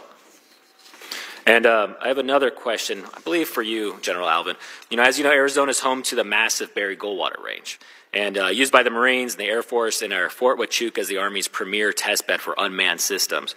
And now, no single post, base, or range can enable the testing across the expanse of kill chains. Yet we can link these different domains together to simulate island chain warfare even within the American Southwest. So how do we better connect all the airspace, land area, and signal spectrum owned by different branches and think bigger and broader about joint capabilities rather than just within the service silos? It's a great point, Congressman. It's about collaboration, coordination. We're getting there. We're doing that. We're seeing that. Of course, as you know, the ranges were, because of Arizona's unique sort of topography and geography, those were great things for each service. But right now, to your point, we can stitch them together and we can replicate something that really can't be replicated in many other areas of our United States, and that is sort of a long-range kill chain scenario. So we are working with the FAA, and we're coming to the sort of the final throes of a negotiation to be able to do that on a more periodic basis and sort of more routinize it. But right now, we have been stitching them together to do these in exercises like Bamboo Eagle. It's a unique opportunity in a place so close to the West Coast that we are continuing to work with the FAA to make sure that's something we do more often. But it's just coordination and collaboration amongst all services. We can all see value in it. Very good. And congratulations, Mr. Secretary, for your recent confirmation. And with that, I yield back. Gentleman yields back. Chair, and I recognize the gentleman from Virginia, Mr. Vindman. Thank you, Mr. Chair. Thank you to the witnesses for coming today. General Saltzman, General Alvin, great to see you again. And Mr. Secretary, congratulations on your confirmation. I have 3 military installations in my district, about 25 miles from where we sit right now. Dahlgren is a Navy base, but it houses the 19th Delta, and I was privileged to go down there and observe the unique and critical skills and frankly the integral role they play in national defense. And so I just want to mention that I was truly impressed by the work they do there. I want to turn my attention to Operation Spiderweb, which revealed how adversary military or terrorists could coordinate mass drone swarms, electronic jamming, and long-range precision strikes to paralyze U.S. strategic bombers, power projection capabilities before even a single shot is fired. It's really, if you think about it, a poor man's Air Force. In fact, these drones exhibit the same characteristics and advantages as an air component does. So, Secretary Meinke, General Alvin, General Saltzman, I'm going to open this to all 3 of you. What specific investments or shifts in doctrine are the Air Force and Space Force making to detect, disrupt, and survive this kind of integrated domain attack? I'll start and then have General Alvin jump in. We talked a little about before. I think you need to both look at the offensive and the defensive side of this equation.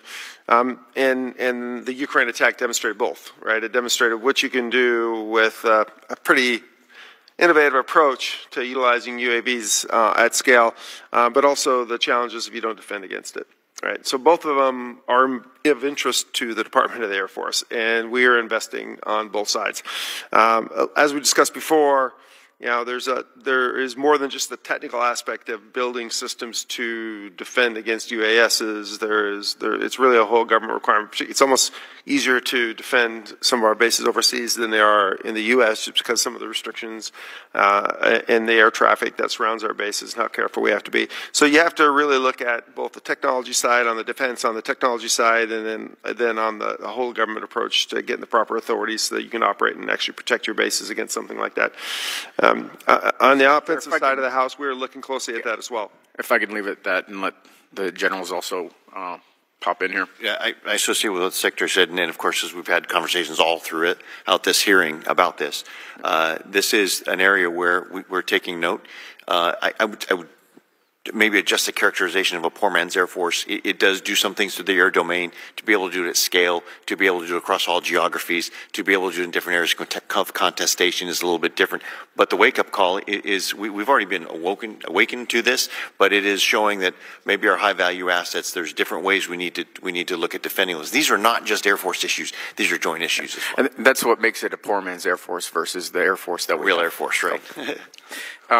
General Saltzman, anything to add on that? Well, just real quickly, it's the asymmetric attack that was most disturbing, I think. And one of the ways I'm thinking about that is as we put together a network of networks, that increases the surface area for attack. And so we have to make sure that from a cyber perspective, we're looking at the vulnerabilities, where the shortfalls are, where somebody might have inroads into our systems. You don't have to attack space capabilities on orbit. You can attack it in the networks. And so we're looking at cyber mission defense as a key attribute. Thank you for that. So what I'm concerned about is that, I mean, I don't think we have really good deterrence against these types of threats, both from terrorists or from nation states, because we're not going to, if we have our base is attacked and we lose billions and billions of dollars in strategic assets, we're not going to drop WMDs or anything like that. We're going to have to respond conventionally. And if they have these capabilities and we've already been degraded, I just feel like we're in danger of losing deterrence in this regard. And especially if we think about the fact that they're killing the archer, not the arrow, that is a critical approach. And Mr. Chairman, if I may, given the nature of this threat and how far behind we are, I'd suggest we go as far as creating a select committee to address the revolution in drone warfare, both in the offense and defense. We know the regulatory issues associated here. There are statutory issues. There are multiple committees in the House that this has overlapping jurisdiction and industrial areas. And the costs, if we fail in this regard, are just too large to imagine, I think. 8 seconds. Does Golden Dome do anything to protect us against this threat? Yes or no? I'd say it's too early in the mission analysis to determine. Okay. Gentleman's time has expired. Chair now recognizes the gentleman from Michigan, General Bergman. Thank you, Mr. Chairman, and welcome to the fight, Mr. Secretary. General Alvin, nice to hear you use the phrase warrior ethos. Warriors don't leave warriors behind, no matter whether it's in basic training, in the fight, in housing. And General Saltzman, great to see you. I got good news and bad news. So let's start with the bad news.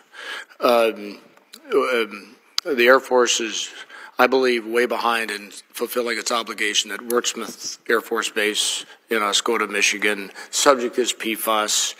There's been a lot of promises made over the years, and despite years of testing and monitoring the PFAS levels in the groundwater, like Van Etten Lake, which is right next to it, still sits at literally tens of thousands of times above the EPA and Michigan safety standards. So given the persistent and severe PFAS contamination, too many syllables for Marine, we're behind. The Air Force is behind. I know you're coming into this, but there's been promises made, but promises not kept over too long a time. We've done all the testing necessary, but the delay that the interim cleanup would be in the interim cleanup to address most of these, the PFAS plumes, has not occurred. The remedial actions have been delayed for years, and now are not expected to begin until late in 2028 or potentially 2029. So this really is a breach of trust with the local residents up there, and because they're concerned about that. Now, it's a combination, but we've been dealing with this for, well, let's put it this way, too long a time. We're talking decades now. So I'm not gonna ask you how the Air Force is justified in doing the delays. I'm asking you to dig into it as the new secretary and make this right for the folks up there, because we know PFAS is not going to go away on its own, and there has to be mitigated cleanup. I sound like I'm giving a lecture now, but I just wanted to inform you of this because we're leaving some warriors behind and their families with the PFAS piece. Now let's turn to something a little positive. Selfridge Air National Guard Base is now slated to get F-15EXs. In fact, I did literally a personal drive tour at the base a couple of days ago because I still have my retired military ID, and I can just go on the base, and they didn't even know I was there, which is great because then nobody was trying to show me what they wanted me to see and not what I wanted to see. The point is, Selfridge is a base that, given its proximity to the Great Lakes and the training ranges that we have, the capabilities that are there right now, currently the A-10s that are being phased out. By the way, there was a flight of 2 taking off when I pulled in, and they were landing as I left. So it was really kind of interesting that, the powers that be gave me a free air show there, the A-10s, as they leave. But the challenge is the EXs are coming. The A-10s are leaving. We don't want to accidentally create a gap where the people who do the maintenance and all the technical capabilities, that we don't lose readiness because of that. So I'm really not asking you for answers now. I'm asking you just for the prioritized consideration of blending when the A-10s leave with when the EXs arrive, so we don't accidentally create some personnel gaps, skill set gaps, whatever it happens to be, okay? You all are in a different fight because Space Force is going to fight in space. The Air Force is going to fight, you know, in the sky, what the Air Force does. The challenge we have as a committee is understanding how your vision of the fight is developing and how we appropriately fund you without some of the maneuvering that has gone on in the past, okay? You be honest up front, you're going to have a pretty much a bipartisan effort here to support you. So I'm glad you're here, but let's get rolling on the PFAS up there and honor our commitment to those fine men and women up there, and just consider how we avoid the personnel gap. So with that, Mr. Chairman, I yield back. Gentleman yields back. Chair, and I recognize the gentleman from Louisiana, Mr. Higgins.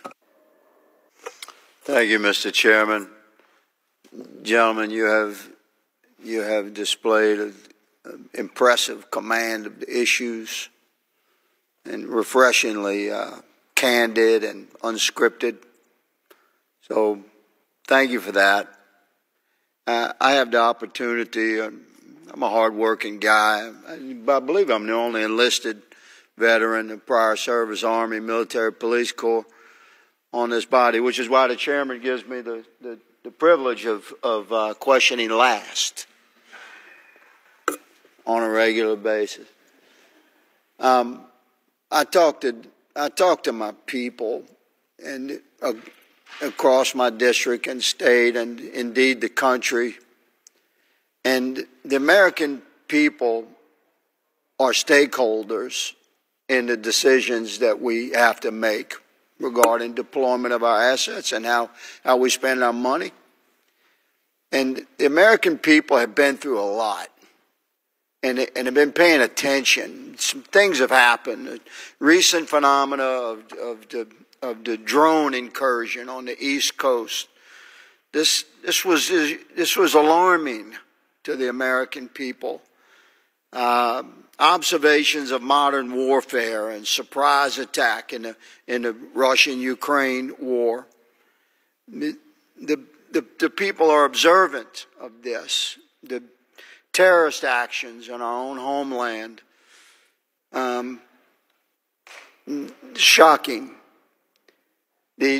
What we went through in 2021, 22, 23, and 2024 regarding open borders, our southern border, this all together has impacted the American citizenry and brought us to a point where there's a clear understanding amongst the Americans I speak to that our military must posture domestically to stage effectively to be able to patrol our borders and our maritime borders and to respond to threat. Which brings us to my question to you, gentlemen, Mr. Secretary and General Alvin, regarding the 159th Fighter Wing at Belle Chase in Louisiana. The National Guard there supports a 24/7 aerospace control alert mission with F-15C support. It ensures our maritime southern border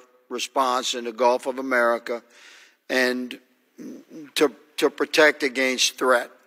But I'm concerned that the Air Force is not fully focused on the utility that the F-15EX, that unique capability, can bring to maintaining our southern border security, which again America is calling for, our security against unknown and alarming and surprise attack from the air and the sea. I spoke with General Guillotte of NORTHCOM about having F-15EXs at Belle Chase. He wants them. He wants F-15EXs. So I ask you, Secretary and General Alvin, what are the plans for F-15EXs for the 159th Fighter Wing in Louisiana? The plans for that really haven't changed. They're coming to Louisiana. Now, as we have this new integration, some of the fielding of it is how fast we can get Boeing to produce when we procure them. And then we're trying to find the right feathering of this in with the self-bridge decision from the President to ensure that we don't have a gap anywhere.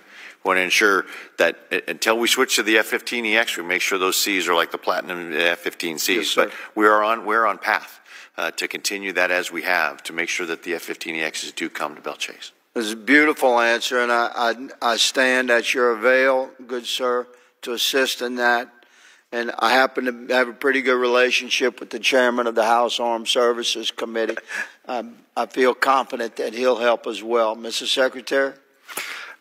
Yeah, the chief hit it nail on the head there. That the challenge with F-15E is the same challenge we've had with the 35 and the B-21 now. It's getting the production rates to what we need to support what we're trying to do, right? It's very difficult to ramp up the production rates on these platforms, so we're just managing that across the board.